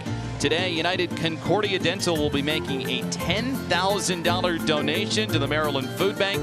Since 2014, United Concordia has provided $70,000 to the Maryland Food Bank. They do such great work. And normally during the regular season, you've got Orioles wives and girlfriends out there collecting different canned items and things like that. Such great work that is being done by the Maryland Food Bank, and great to see United Concordia supporting them. There's a strike into Chance Sisco.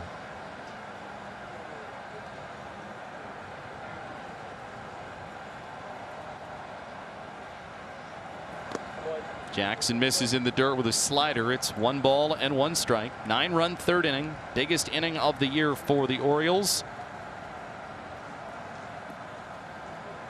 Orioles with a boatload of hits. They've got 9 of them so far. Sisco hits it to Albies. Second baseman makes the play. 1 gone for Austin Hayes. Scored a run his last time up. Looking for his first hit.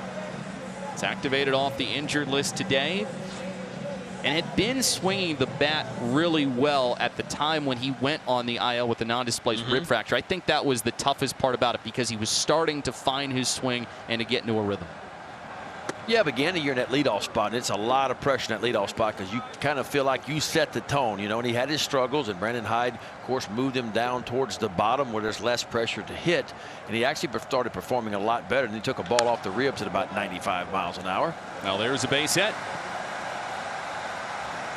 So first hit since returning. 1-out base runner for Andrew Velasquez. The Orioles are supporting local organizations making a difference in our community with virtual community booth. This week we're highlighting Girls Inc. of Washington County, a nonprofit organization helping to empower girls to succeed through hands-on research-based programs that provide girls with academic enrichment, healthy living tips, and important life skills to better their futures. Learn more about the Orioles virtual community booth and Girls Inc. by visiting Orioles.com/community. Yeah, so good for Austin Hayes, right? 1 for 3 now, but he's barreled it up twice. First time up, hit it really hard right at Albies at second base. Nothing to show for that one, but waits nicely on a breaking ball and powers it out to left field for a single. And you have to think that you got Hayes hitting down in the order, and then you got Velasquez as well. If those couple of guys reach base, then you start to put a thought in the pitcher's mind about what kind of havoc that they can wreak, and then maybe that leads to a mistake to a member of the top of the order. There's no doubt. And don't forget, you got Cedric Mullins at the top, so you really got 8, 9 hole that can really run, and Hayes and Velasquez. You roll that over to Mullins, so there's 3 above average runners in a row. And when you get, like you said, 1 or 2 of them on, or even 1 of them for a pitcher, it kind of takes your mind off of what you're doing at the plate, because you're trying to control the running game, and that's when mistakes happen.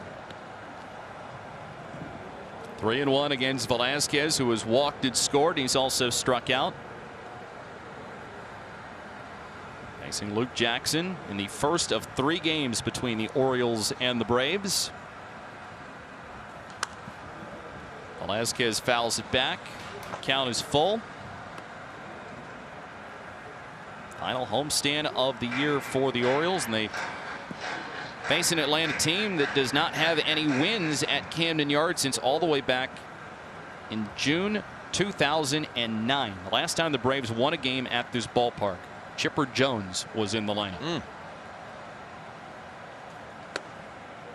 Good take by Velazquez, ball 4. And despite this being a 10-0 ball game, the quality of the bats remains very strong.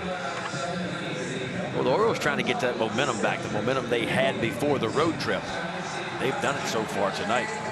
It's been 1 through 9 that's put pressure. Most of the damage been done in the top 4 in the lineup, but still the bottom 5 getting on base with some walks and some base hits as well.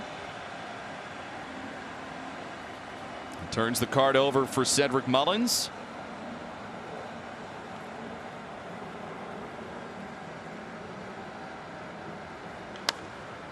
It's this one foul, 0-1. 2 for 2 for Mullins. He's scored 3 times. He's got a stolen base. He's got a couple of RBIs. He's also made a great catch in center field.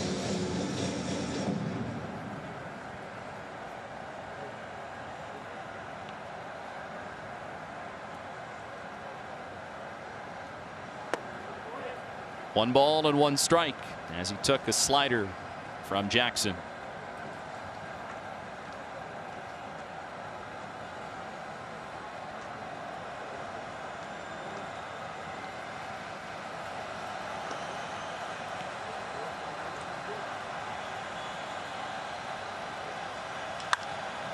Mullins swings, hits this one in the air, right center field.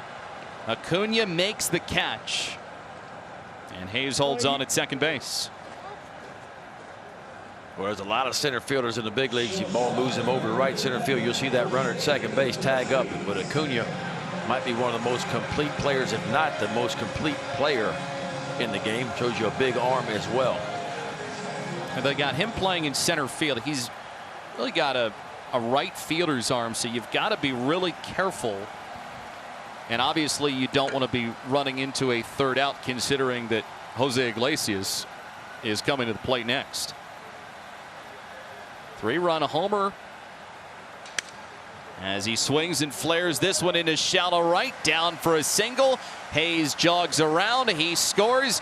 Jose Iglesias, it's another RBI for him, and the Orioles lead stretches to 11-0.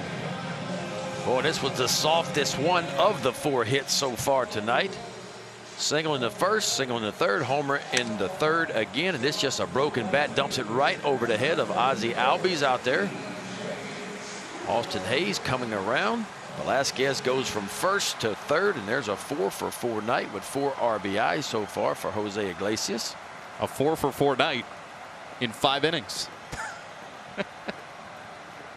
Singled in the first.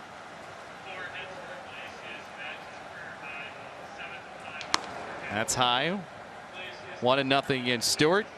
And then you got a single in the start of the third inning, and then he got a 3-run homer later on in the third inning when he came up again. Now collects an RBI base knock. 4 hits. Career high for Iglesias. This one is deep in short left. Safe. Stewart legs it out, and Velazquez comes down to score with another run. It was a tough play for Swanson in shallow left. Not able to nab Stewart. Braves will go on the phone, see if they should ask the umpires to take a look at this. No, he's safe. I'm just wondering why Albies is not covering second base, because that was the only play for Dansby to go all the way across the diamond. When he had to go in the hole, he was shifted over too. You didn't think he was going to get DJ Stewart. That is close, but I think Stewart is in there. But Albies never made a move towards the bag at second base.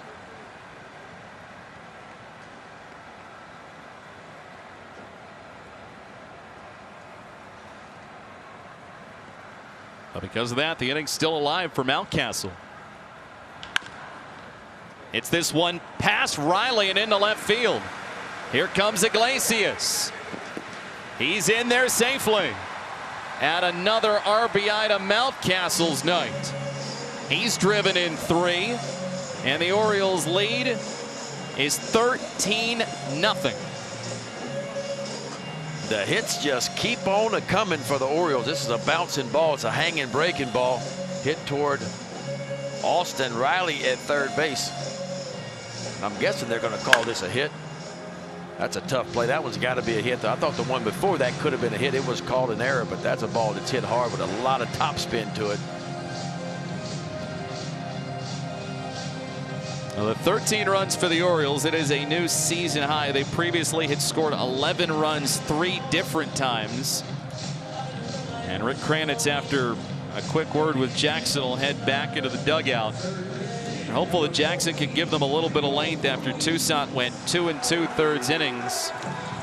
And he has run into some problems in the bottom half of the 5th. Grant Dayton warming up for Atlanta now.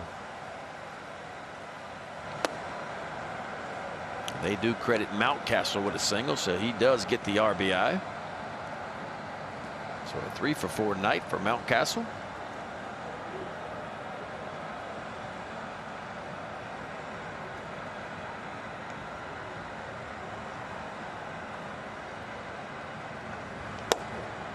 That pitch is low. 1 ball and 1 strike. The top 4 in the Orioles order have all of the RBIs. Iglesias has driven in 4. Stewart has driven in 4. Mountcastle has driven in 3. And Mullins has driven in 2.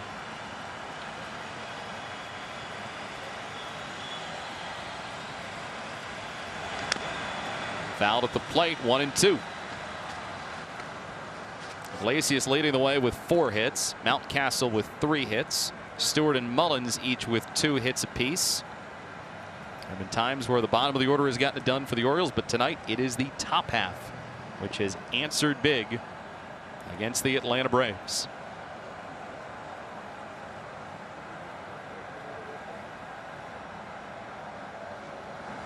Swing and a miss. So Ruiz, he goes down on strikes, but the Orioles add a few more. They tack on 3 runs in the 5th, lead at 13-0. Is brought to you by Southwest Airlines. Big heart, low fares. Book now at southwest.com. 3 more runs come home for the Orioles in their half of the 5th. Got a 13-0 lead. 13 runs, a new season best for the Orioles, and Jorge Lopez will go out for 6th inning. Pat Valaika comes on to play second base, and then Andrew Velazquez, he shifts from second to shortstop. Jose Iglesias equaling a career high with 4 hits in the game. Top 4 in the Orioles offense have driven in 2, 4, 4, and 3 runs respectively. And it has the Orioles up by a 13-0 score.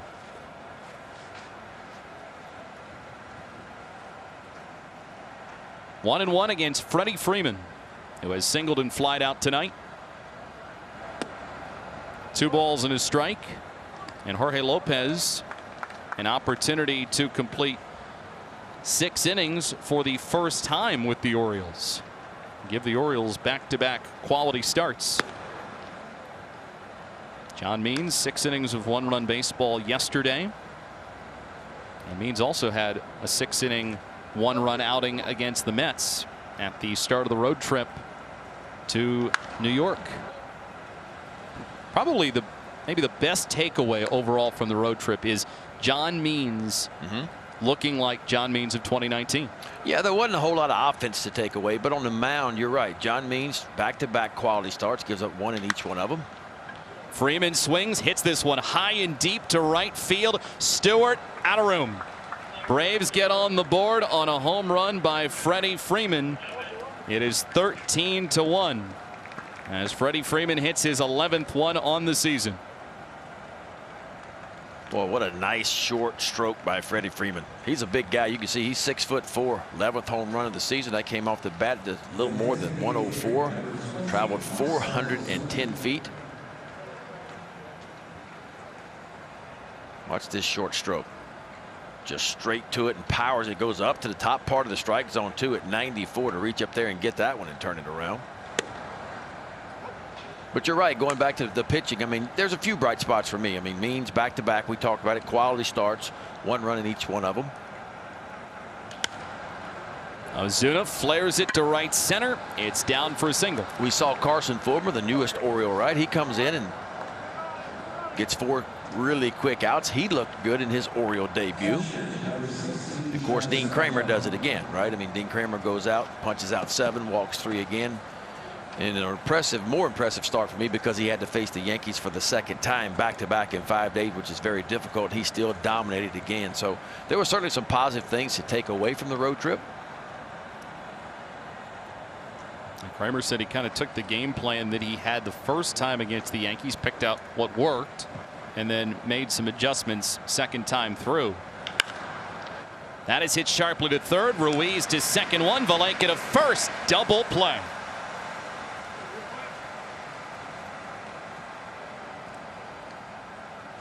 Well, this is just a rocket off the bat of d'Arnaud. They don't call it the hot corner for nothing. Watch Rio. Just a 2-hopper right to him. A little bit of an extra shuffle, but because the ball was hit so hard and Valleca are in and out of the glove quickly, they still turn the double play. Right there, a little bit of trouble. But keeps his composure, makes a perfect throw to Valleca, who turns it over to Renato Nunez.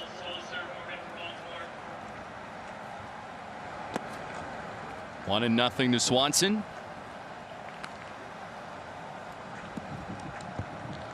He's gone 0 for 2 tonight. Is hitless in his last 15 at bats. Orioles have got the overshift on, and there's a strike. Orioles have got Cole Sulser warming up in the bullpen.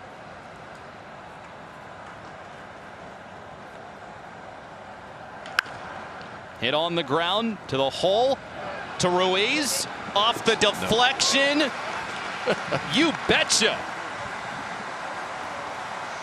A fortuitous deflection, and it leads to an out, and it leads to a quality start for Jorge Lopez. Rio Ruiz, he had it all the way.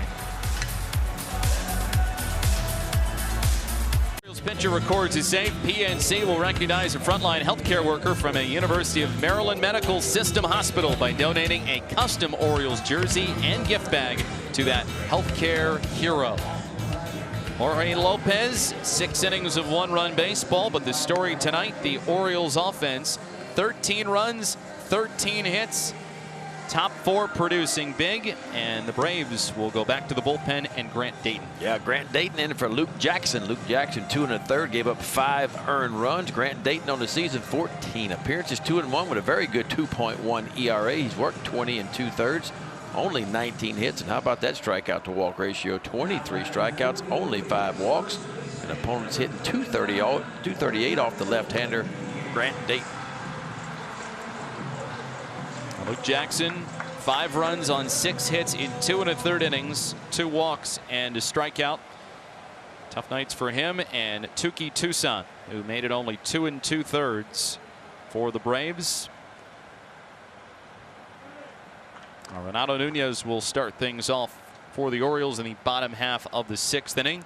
Adeiny Echeverria is the new 3rd baseman for the Braves, and the 3rd baseman Austin Riley, who was originally the starter over there, is now at 1st base for Freeman as Dayton misses 1 ball and no strikes.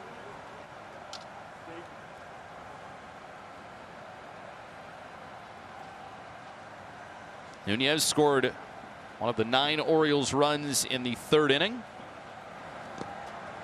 Dayton misses in the dirt, 2 balls and no strikes. Born in Huntsville, Alabama, Dayton lives in Winter Haven, Florida now.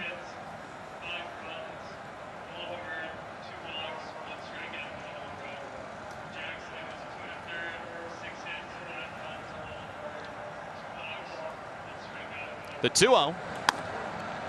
And Nunez takes one high, 3 balls and no strikes.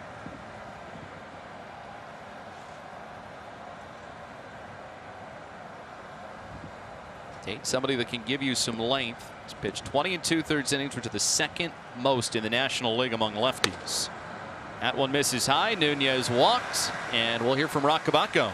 Interesting to see Echeverria at shortstop right now for the Braves. The Orioles actually had some interest in him in the offseason. They approached his agent immediately as soon as they were able to go ahead and start negotiating with free agents. They spoke to them about Echeverria.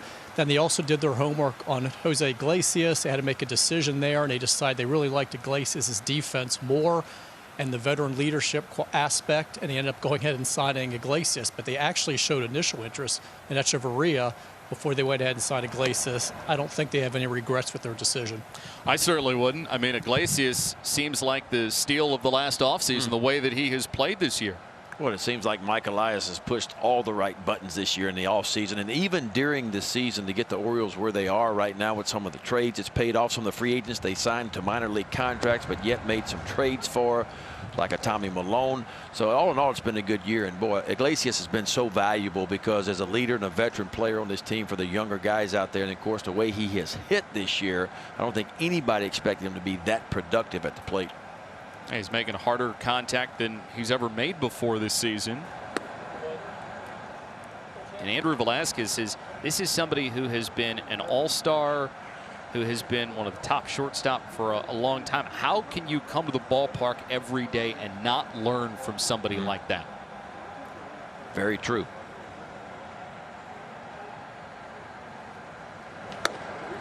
Strike three. Cisco thought that pitch was high. Ramon De Jesus didn't.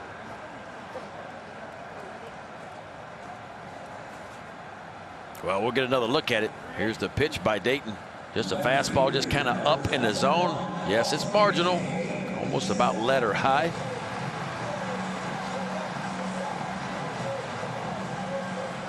I think he tried to bring the glove down a little bit. Sometimes that's the indicator that it was a little bit high, but chance that might have been a 13-1 strike.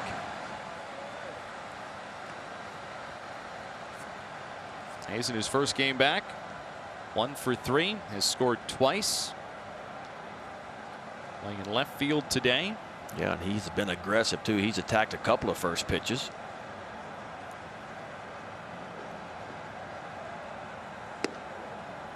Inside, 1 ball and 1 strike. Now, earlier this season, Hayes provided us with one of the most exciting moments of the season when the Orioles were in Philadelphia. He had an inside the park home run, and that would prove to be the difference in the game against the Phillies. All the way around the bases. Just, you think of great moments of the 2020 Orioles season. That's probably got to be at the top of the list. That's one of them.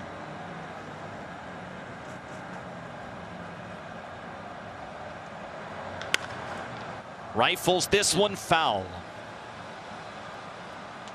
Well, Hayes is locked in, and it's eerie similar to what we saw him do in September of last year when he seemed to barrel up almost every ball. You mentioned it. He got a lot of swings down at the alternate side, 25 at bats here in the last week. And there's some good arms down there to get some swings off of too. So you're looking at big league arms of the future. Grayson Rodriguez, DL Hall, and others.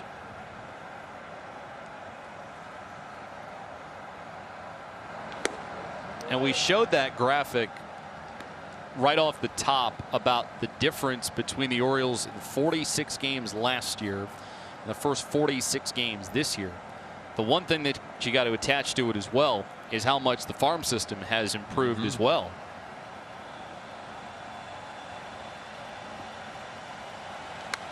Hayes fouls it back, and we'll see another 3-2 pitch from Dayton. They're now number 8 according to MLB Pipeline. Got Heston Kjerstad, who's somebody I know you really like, and will continue to be more active internationally with Mike Elias and Kobe Perez trying to continue to fuel that farm system, so it can make some of the major leaguers uncomfortable in realizing just how much they have to produce. Well, it's been 2 good drafts in a row, right? You get Adley Rutschman and them in the 2018 draft, and then the draft of last year. Another good draft. There's Brandon Hyde You keep putting, and that was always the talk. You know, we're going to put as much inject as much talent as we can in this organization. And you mentioned that getting really involved in an international market. The trades are playing off. And don't forget, the Orioles sit at number 8, as you mentioned right now, system-wise. But there's 6 players to be named later that will come when the season is over. And that's surely to bump them up at least another spot or 2. Just the way things working this year, players to be named later. And the Orioles, they probably have a pretty good sense as to some of those who they are getting, but they already like who they've acquired in some of these different deals. Have a lot to look forward to going into 2021 after a 2020 season that has been a lot better than what a lot of people hoped for. 1 ball and no strikes.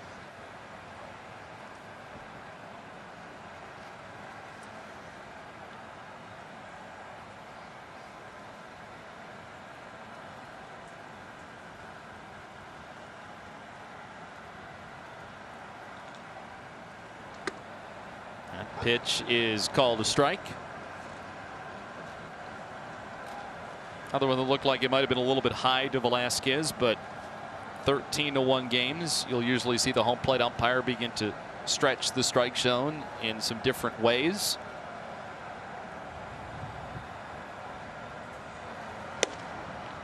Strike 2 against Velasquez, who's got a couple of runs scored himself. He has slid over to shortstop as Jose Iglesias coming out.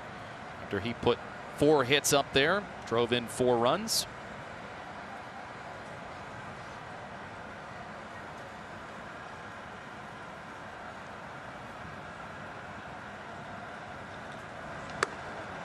And he goes down on strikes. So they've alternated between a walk, strikeout, and they're 2 away. Well, this is what happens when you get a high strike called on you. It makes you think you have to swing at the next one. And right up to the top of the zone again goes Dayton.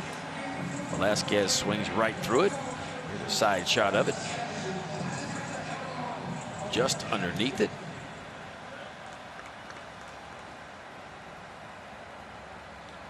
Mullins has reached 3 times. He has scored 3 times. Now batting right-handed against Grant Dayton. Mullins pops this up. Swanson coming in, makes the catch, and the inning over. Orioles strand a couple men on base, but the 9-run third has carried them.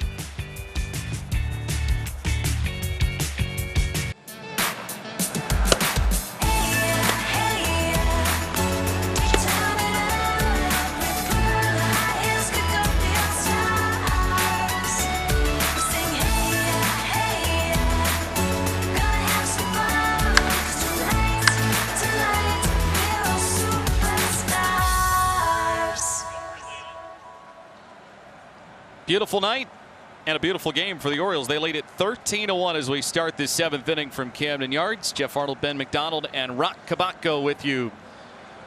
First of this 3-game set against the Braves, and now Jorge Lopez goes back out there, see if he can complete 7 innings for the first time with the Orioles, and he starts Markakis off with a strike. Well, he already completed 6 for the first time. Check that box, and now he's going for the 7th. Pitch count at 88 now. Cole Sulser still getting loose in that Oriole bullpen.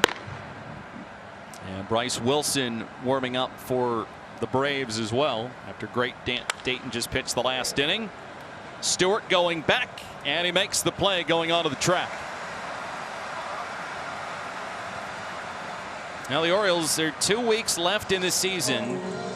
3 left against Atlanta if you count tonight, and then the Tampa Bay Rays coming in. Remember, you have to play 1 doubleheader. That will be on Thursday, and then on the road at the Red Sox and at the Blue Jays. Orioles with really no margin for error.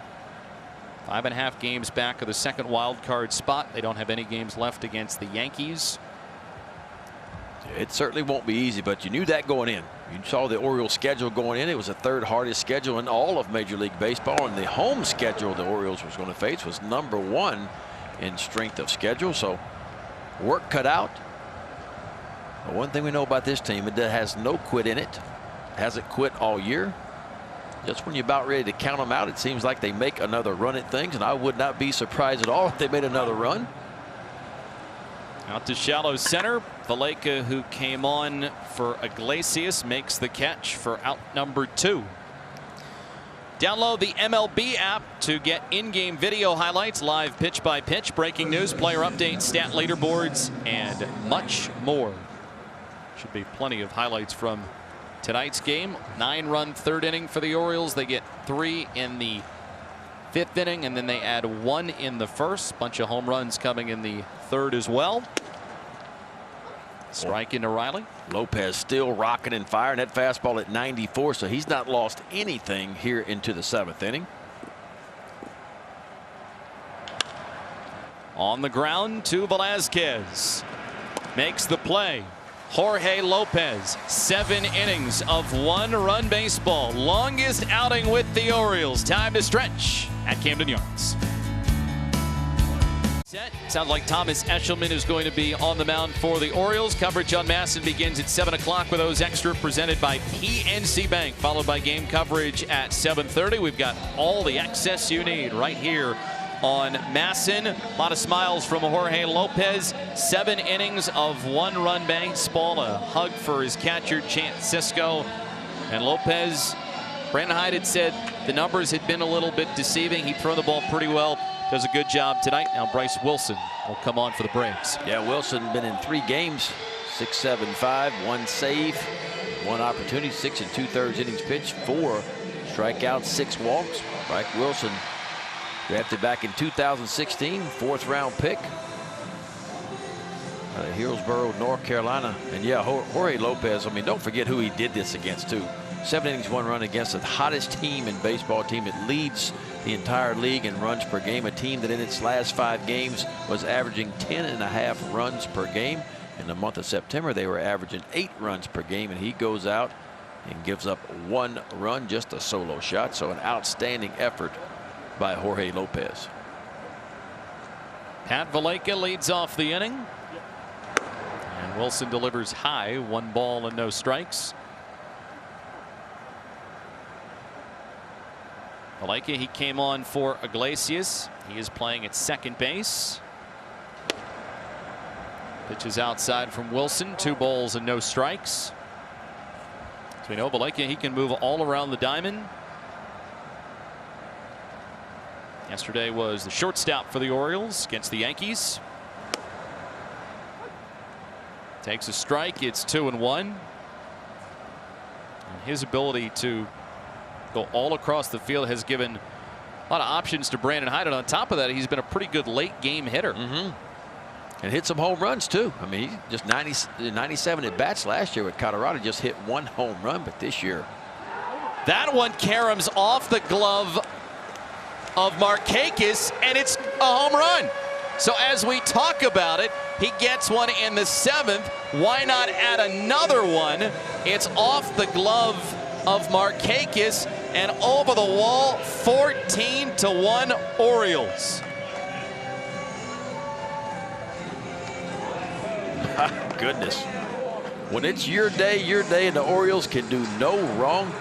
Looked like Nick Markakis had that one, hits in his glove, and watch it. Going to be an out in F9, but off the tip of the glove and over the wall for a home run for Pat Valaika. I mean, that's a Pedro Serrano home run.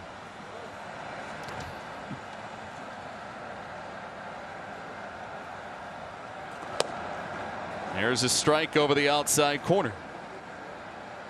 He said he likes to do his best work later on in games, and Valaika does just that against Bryce Wilson.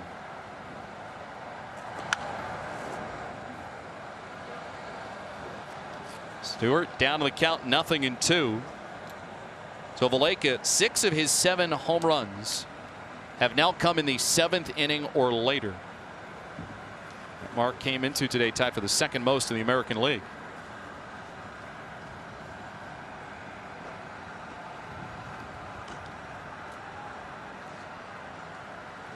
Nothing in 2 against Stewart. He had a 3-run homer earlier. Cuts through. Wilson picks up a strikeout.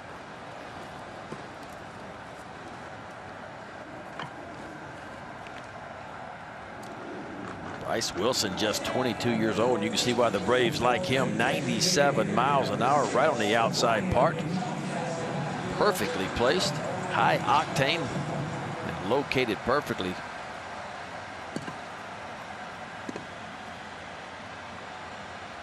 Stewart had a homer. Mountcastle's got a homer too.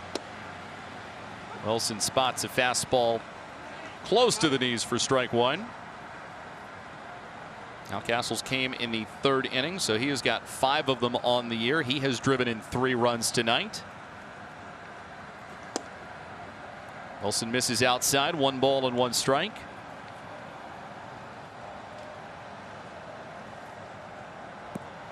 For Mountcastle, his third 3 RBI game. Shoots this one foul. Remember, first game where he had 2 home runs, that was against the Blue Jays. Drove in 3 that day, and then also had a 3 RBI day against the Yankees. And got the batting average up to 368 now. Strike 3.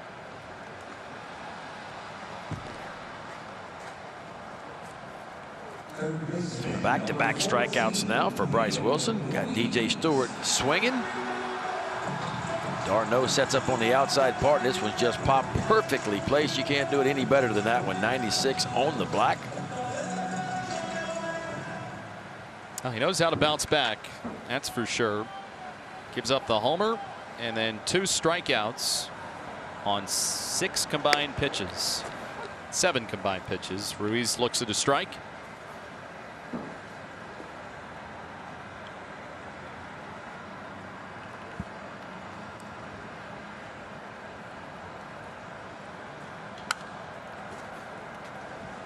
Fouled away, 0-2. Ruiz.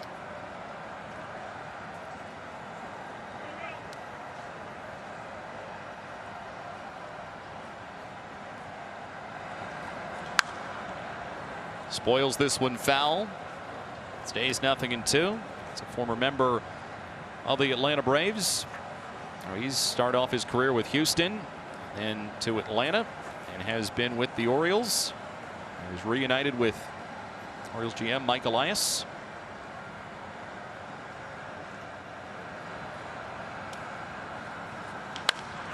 Hits that one on the ground to first. Riley back, flips off to Wilson covering, but Pat Valaika gets a home run with a little bit of an assist from the former Oriole Nick Markakis as it goes off his glove and over the wall in right. Ouch. And what a night it was for the right-hander. Boy, he had that 2-seam fastball working, punches out Acuna to start the game. A little backdoor to Darno to get him. And the boy was 94 up to 96 at times. Showed you a good breaking ball and a changeup as well. And a quality start, his first one of the year. 7 innings pitched, 5 hits, 1 run, 2 walks, 3 strikeouts, 93 pitches, 52 strikes for Jorge Lopez. He'll give way to Cole Sulser, working his 15th game, 1-4 on the year, 5 for 8 in save opportunities, 17 2/3 innings pitched. He's walked 14. That's a big number, but 16 strikeouts is good. Opponents hitting just 194 off the right-hander Cole Sulser. And he will be looking at Ozzie Albies to kick things off, and delivers a strike over the inside corner. Albies 2 for 2 on the game. Solsa, the our pitcher from Dartmouth, comes in. 1 ball and 1 strike. Solser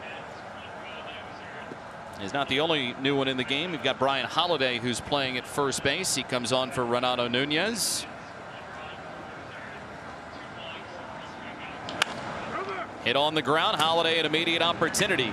Calls off Solser and picks up the up.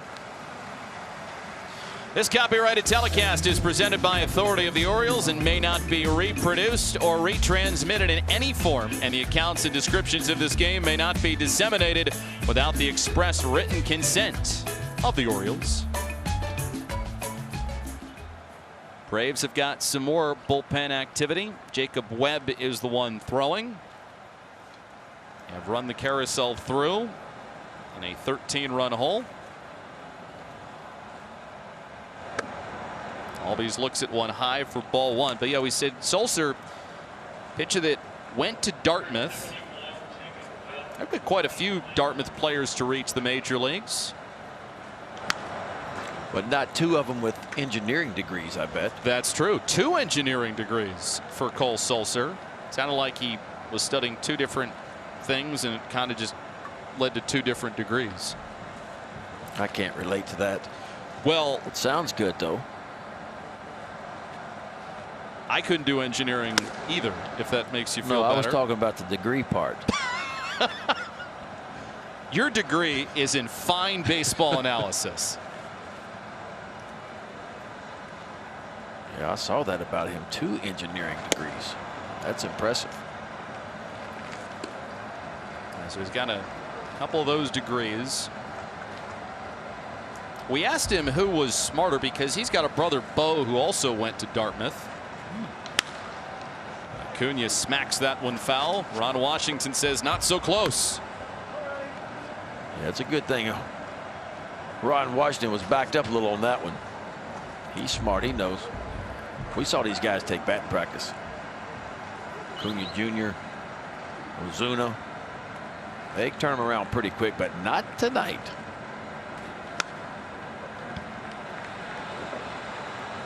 Sulser, a couple of different engineering degrees. And apparently Bo, his brother, he says is a little bit smarter than he is. So he says Bo's got him a little bit. But there have been a number of former big leaguers that went to Dartmouth.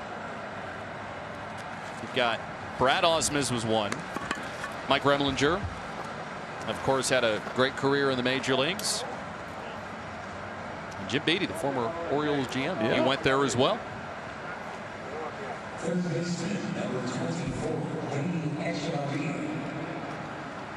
Got him. He went to Dartmouth, and then Mike Elias, he went to Yale.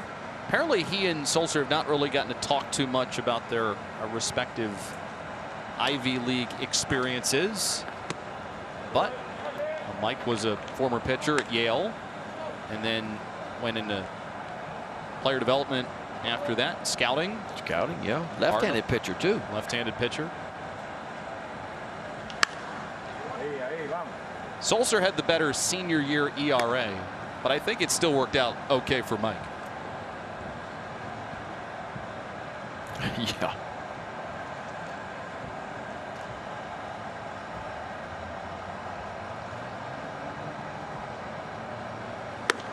Here's his swing and a miss.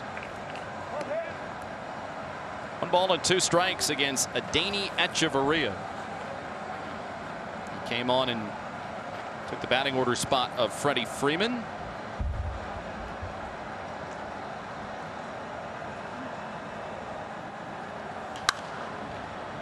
Echeverria fouls this away.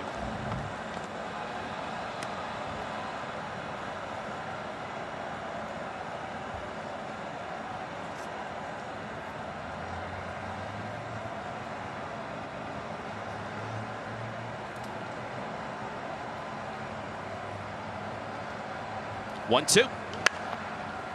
Fights it off foul. Now Rock talked about it. Orioles, they maybe had a little bit of interest in Echeverria, but decided to settle for or went to Jose Iglesias. And Echeverria, he's one that can kind of move all around the diamond, gives you some flexibility. Lays off, 2 balls and 2 strikes. That one got away, and it'll allow for Acuna to advance. Like a cut fastball by Sulser. Just kind of cut it off the outside corner, kind of down and away. Cisco got a glove on it, but couldn't keep it in front. Seems like that is the pitch that maybe Sulser's trying to regain the feel of a little bit, is that slider. Yeah. The split has been pretty good for him all season, but every once in a while he's had some issues locating the slider.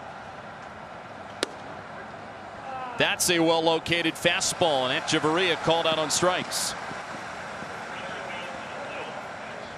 Yeah, Echeverria not happy about that one, but again, the score being what it is, If it's close, you better be swinging in a 14-1 ball game. And boy, perfectly placed fastball. You see Chance Sisco get it, kind of brings it up. Just catches the outside part of the plate. Yeah, what got Sulser into the closing role early was the fact that he was a strike thrower. And Brandon Hyde kept saying, I love the way he competes and he throws a lot of strikes. What got him out of the closer's role was he began not to throw enough strikes. Gotten some plus counts, blew some saves along the way, and just couldn't get ahead like he was doing early. And of course, that'll get you out of that closer role really quick. And that was the biggest source of frustration for Sulser. He expected to be throwing strikes, which you said is his calling card.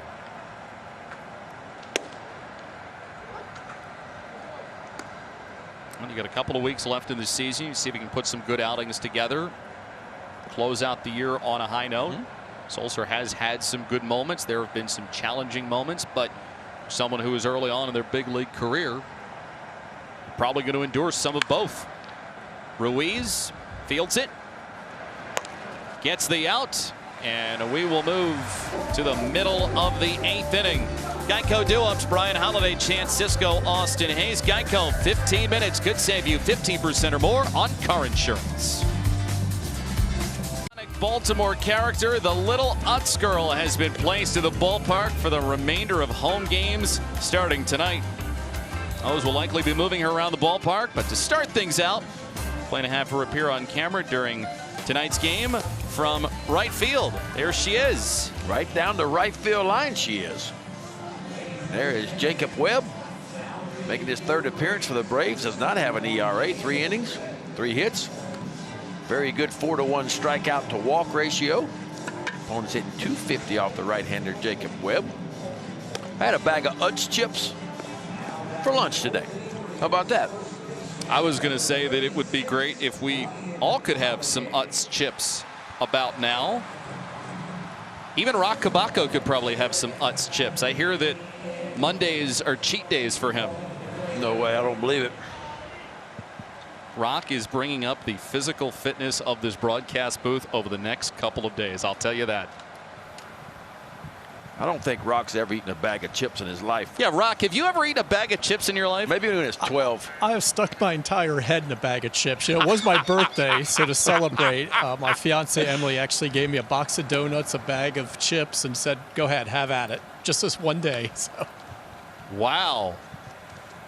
And we ordered pizza. So perfect. Yeah. Perfect. It's not bikini season anymore, so that's okay. Rock, you are an animal, man. Here's Brian Holiday. He swings, it's a high pop-up. Echeverria into foul territory. Comes back and gets it. And there's out number 1. One gone. And Chance Sisco stepping to the plate. And there is Carson Fulmer. Threw very well. And a doubleheader against the Yankees. Really, really sharp. Orioles have some high hopes for former first-round pick. Looks like we'll see him in the top half of the 9th inning. In case you're joining us late, Orioles scored 9 times in the 3rd. They got 3 in the 5th, single runs in the 1st and 7th innings. And they currently are enjoying a 14-1 lead. 14 runs, 14 hits for the Orioles in this game. Home runs from Stewart, Mountcastle, Iglesias, and Valenka.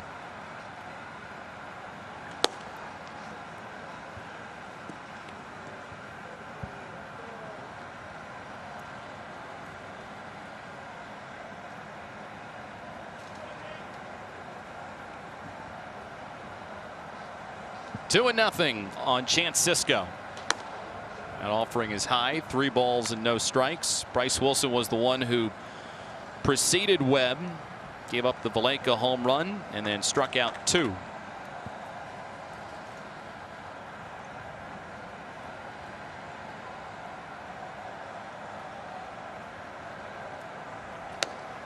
Sisco looks at his strike. It's 3-1.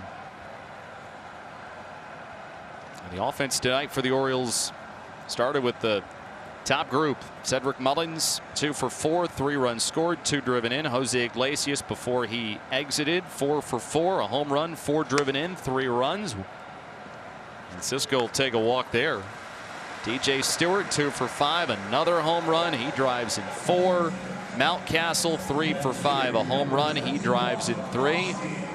Top of the Orioles order coming through big in game 1 against the Braves. And as you pointed out, Ben, an Atlanta offense that knows how to put runs on the board, but we have seen in this game one Achilles heel, starting rotation. Yes. They've been able to overcome it a lot, the Rays, this year. A weak starting rotation because of injuries. But not this one. Orioles just too much firepower. 9 runs in the 3rd was pretty much going to do it.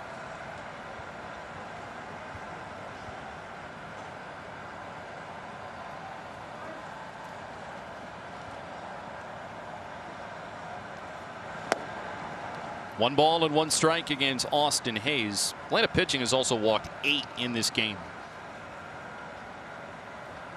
And then on the mound for the Orioles, Jorge Lopez, 7 innings of 1-run baseball. He in line to pick up his 2nd win.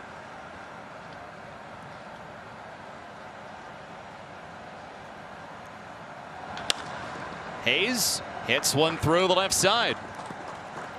Austin Hayes looking good at the plate in his first game back. Stay tuned for O's Extra, presented by WB Mason following the game. Who but WB Mason for personal protective equipment and more. Brett Hollander and Mike Bordick will have it for you. Should be a happy recap given how the Orioles have played tonight. I know I'm going to miss you, but I really think Brett is going to miss Bordy when this season is over. It just, that is just, they've become attached. They have become a special pair. Mm-hmm. I'll have to go up to the farm and visit Bordy. Check out some of the animals that he's got over there. He talks about his goats all the time. But just be aware, Ben, I'm not going to let this boat trip go away. I'm just not going to let it go. Well, we're running out of time. Hopefully Junior was listening tonight. You could just text him or call him. Might need a jacket to get in that boat these days. It's kind of cooling off. It is a cool evening. Temperatures have gotten down there a little bit, but we're approaching that time of the year, middle of September. NFL season getting kicked off over the weekend.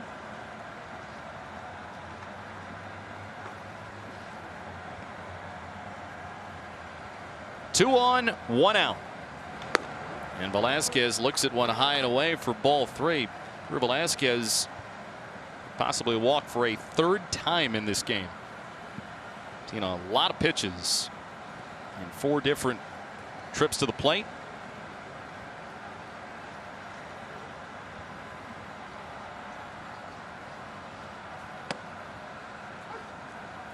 Three and 1 against Velasquez. Interested to see if we'll be seeing some more time at second base. You know, he is somebody that can move around. 9 for 15 for the Orioles tonight with men in scoring position. And that's the thing that you like about Andrew Velasquez, and Brandon Hyde has talked about time and time again. He can play shortstop. He can play center field. He's played left field. He is at second base tonight. And that's valuable. That is a great skill set to have that not a lot of players have. He can rest one of the regular guys in all those positions, as you said. What's going to keep him on the field if the batting average gets better? You know, the question for him was he could always play defense. He could run, put him in the pinch run. He could bunt a little bit, play multiple positions. But was the bat good enough to stay in the lineup? At times this year he's been really good. Now here is the 7th pitch on the way to Velasquez.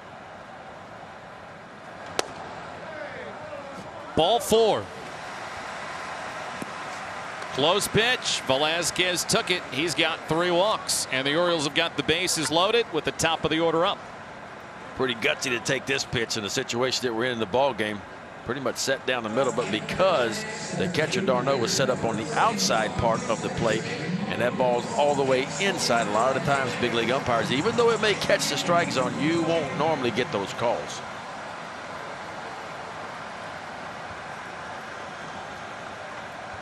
Bases loaded, 1 out for Mullins. That pitch is called a strike.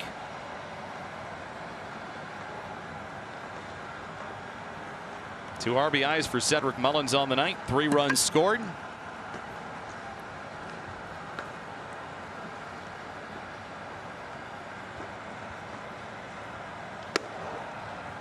Strike 2. Mullins didn't seem to like that too much. 0-2. Orioles, it sounds like tomorrow they will have Thomas Eshelman on the mound. Brandon Hyde said that that was probably what they were going to do. Mullins pops it up in front of the Braves dugout. Takes it out of play. Atlanta is still not named their starter yet for tomorrow. Said that they have dealt with injuries throughout the year. Max Fried is eligible to come off the injury list this week, but he wouldn't be the one that would be starting tomorrow. And then you've got Mike Soroka is out for the season. Braves have just shuffled in a bunch of different starting pitchers, and we're waiting to hear what they will decide to do tomorrow night. Mullins goes down on strikes. 2 outs now. Yeah, Eshelman's been really good this year for the Orioles. A big turnaround from last year. You mentioned him earlier. Webb gets his fastball around the inside part. See that late action, kind of runs it back over the inner third.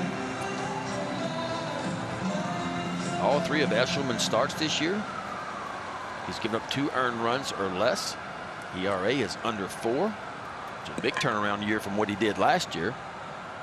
Somebody that really likes starting pitching. That was something that Brandon Hyde said before his last outing. He loves to pitch, and he really loves to start. Yeah, he's made it clear he wants to be a starter. And he's not disappointed in his 3 opportunities so far this year. One of those under-the-radar pitchers that has quietly had a very good season. And it's not easy, I have to imagine, to have a season like he's putting together when he's floated between so many different roles.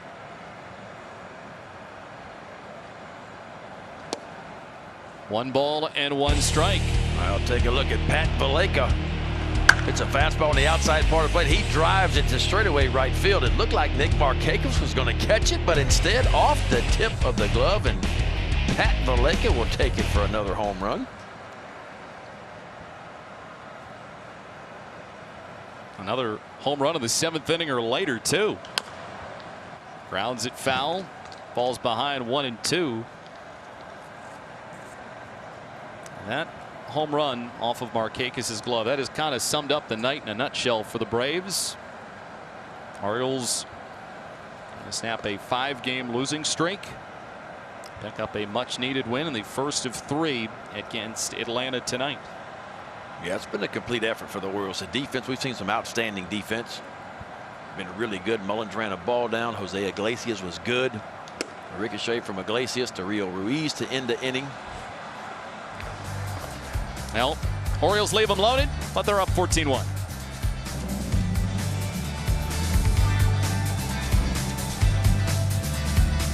Brought to you by Southwest Airlines. Big heart and low fares. Book now at southwest.com.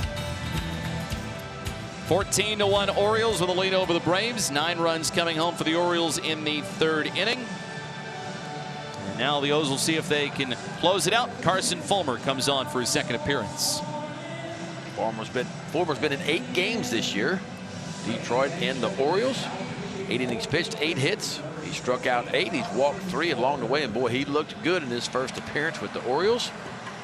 Just a few days ago, worked 4 perfect innings, showed a good fastball up to 94, 95, an outstanding changeup as well. He's somebody the Orioles feel like they can get turned around from his days at Vanderbilt when he was the National Pitcher of the Year, won a national title at Vanderbilt. A very high 1st-round draft pick by the White Sox his junior year. He's kind of bounced around a little bit in the major leagues, not had a ton of success. And didn't have a whole lot of development time in the minor leagues. He got to the big leagues pretty quickly with the White Sox and was with the Tigers this season before the Orioles claimed him off waivers. He went from the Tigers then to the Pirates. Orioles got him, spent some time working with him, and kind of like Jorge Lopez, we were talking about it Now the Orioles have a good plan in place. They worked with Fulmer a little bit in the bullpen, made his first outing against the Yankees, and did a great job.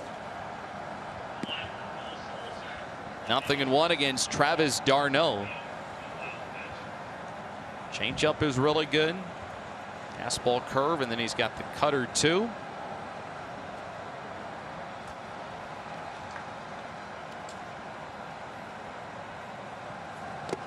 Whoa. That was a pitch that had some movement to it. That's his breaking ball. And he's got a good one of those too. And it's not really the stuff. For Carson Fulmer, it's the control. You know, can you land it in the strike zone? The walks have been an issue for him. He's gotten behind in the count too much at the big league level. That is not a recipe for success, pitching behind in the count. Not a big guy, only 5'11", but a max effort kind of guy.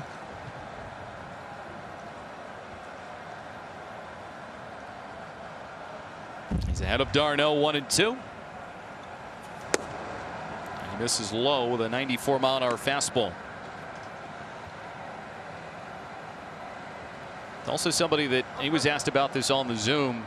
He's had a lot of different people before he got to the Orioles kind of offering their 2 cents about what he should do and getting a lot of different opinions.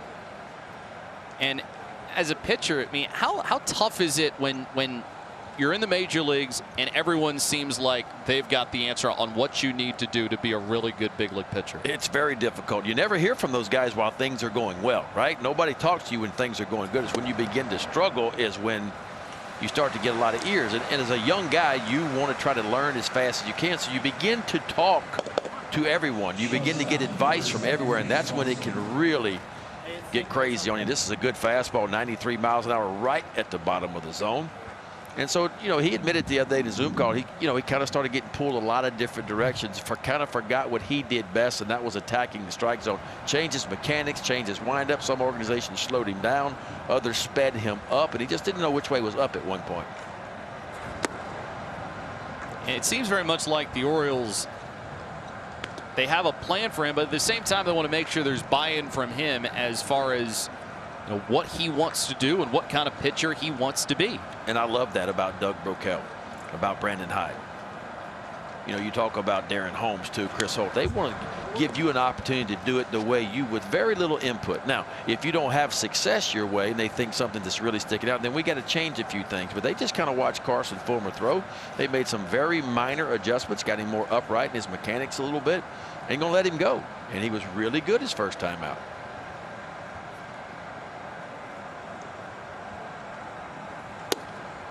That's a solid pitch right there. That's that really good circle change he throws. He's actually going against one of his old teammates at Vanderbilt, Dansby Swanson. Dansby was the shortstop on that team. First overall pick, 2015. Oh, lost command of that one, and Swanson will head down to first. I guess they didn't like each other. Well, they liked him enough that it was a breaking ball that slipped.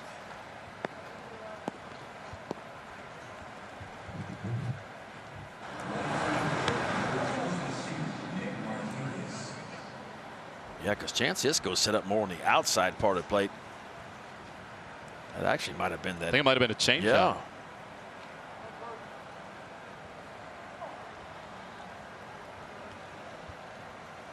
A 1-on with 1 out in the 9th inning. Orioles a 14-1 lead.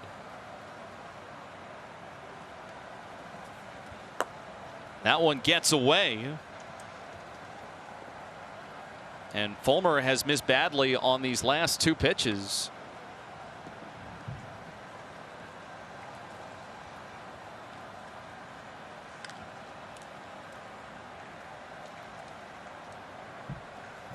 Missed on one, and then that one was way inside.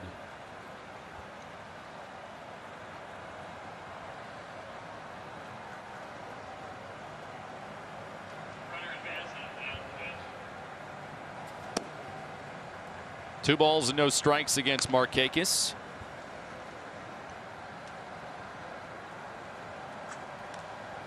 Former Oriole has popped out, hit into a fielder's choice, and also flied out to right.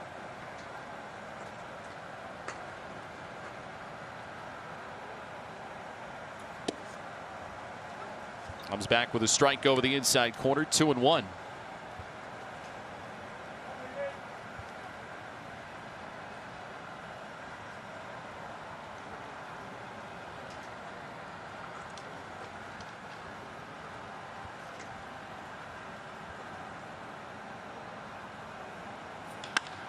Markakis flares it to center. In comes Mullins, makes the catch for out number 2 of the top of the 9th inning. Swanson hangs on at second base for Adam Duvall. Looking like the Orioles will pick up another win at home.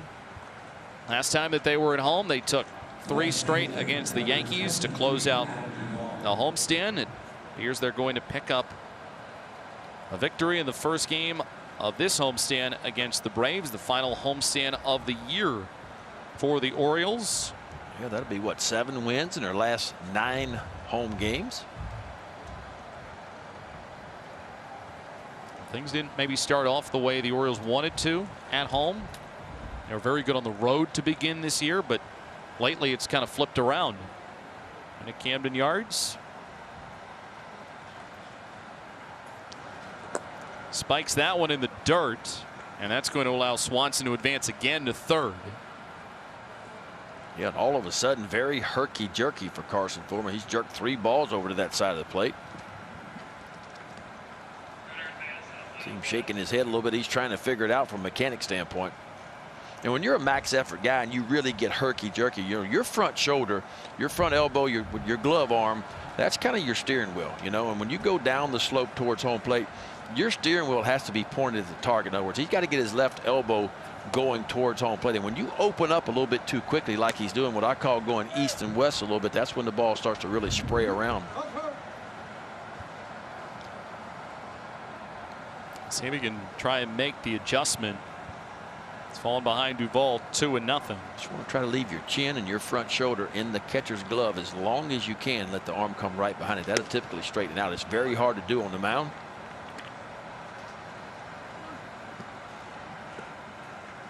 You can tell he's a little bit irritated himself. In the first outing that he had against the Yankees, it was pretty much just, yeah, 1, 2, 3. 1, 2, 3. Yeah, he was just going. Super easy. Landing the fastball, landing that changeup. Just an occasional breaking ball, mostly fastball changeup. Misses wide, ball 3.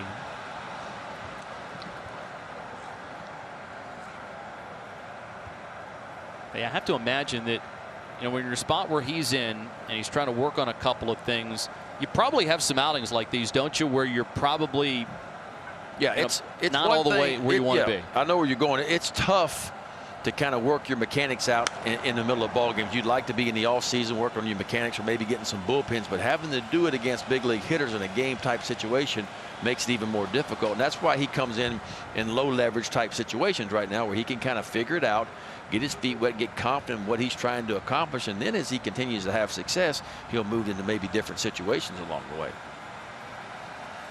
3-2, 2 outs. Outside, ball 4. And Swanson's just going to hang on at third base.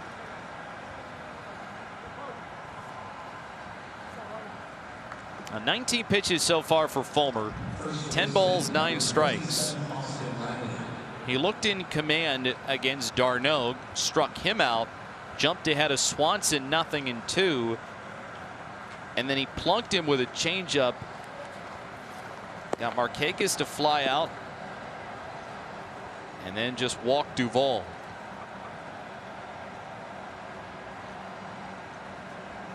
So now here comes Ryland. Strike called over the outside corner.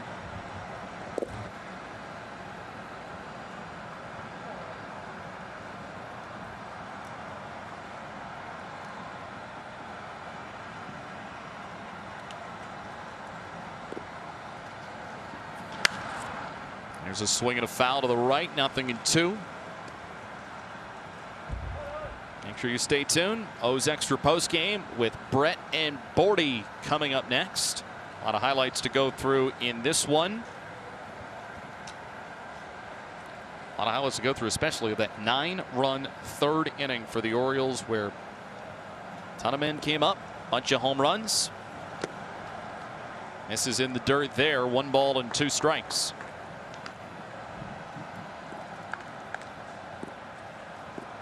Plenty to talk about with Jorge Lopez as well. He bounces back.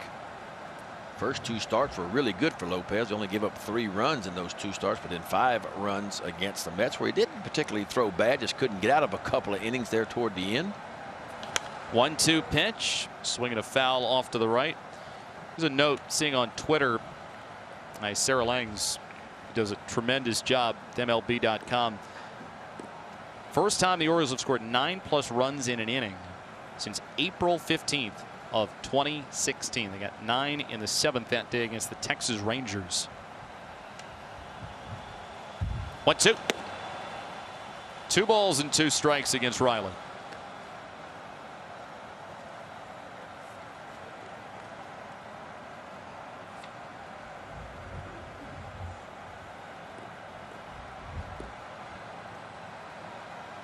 Carson Fulmer huffing and puffing right now. He is trying to figure it out, and it's all about his front side. He continues to just fly it open. There's a pretty good breaking ball. Down the right field line, Stewart runs out of room. Up to 25 pitches now.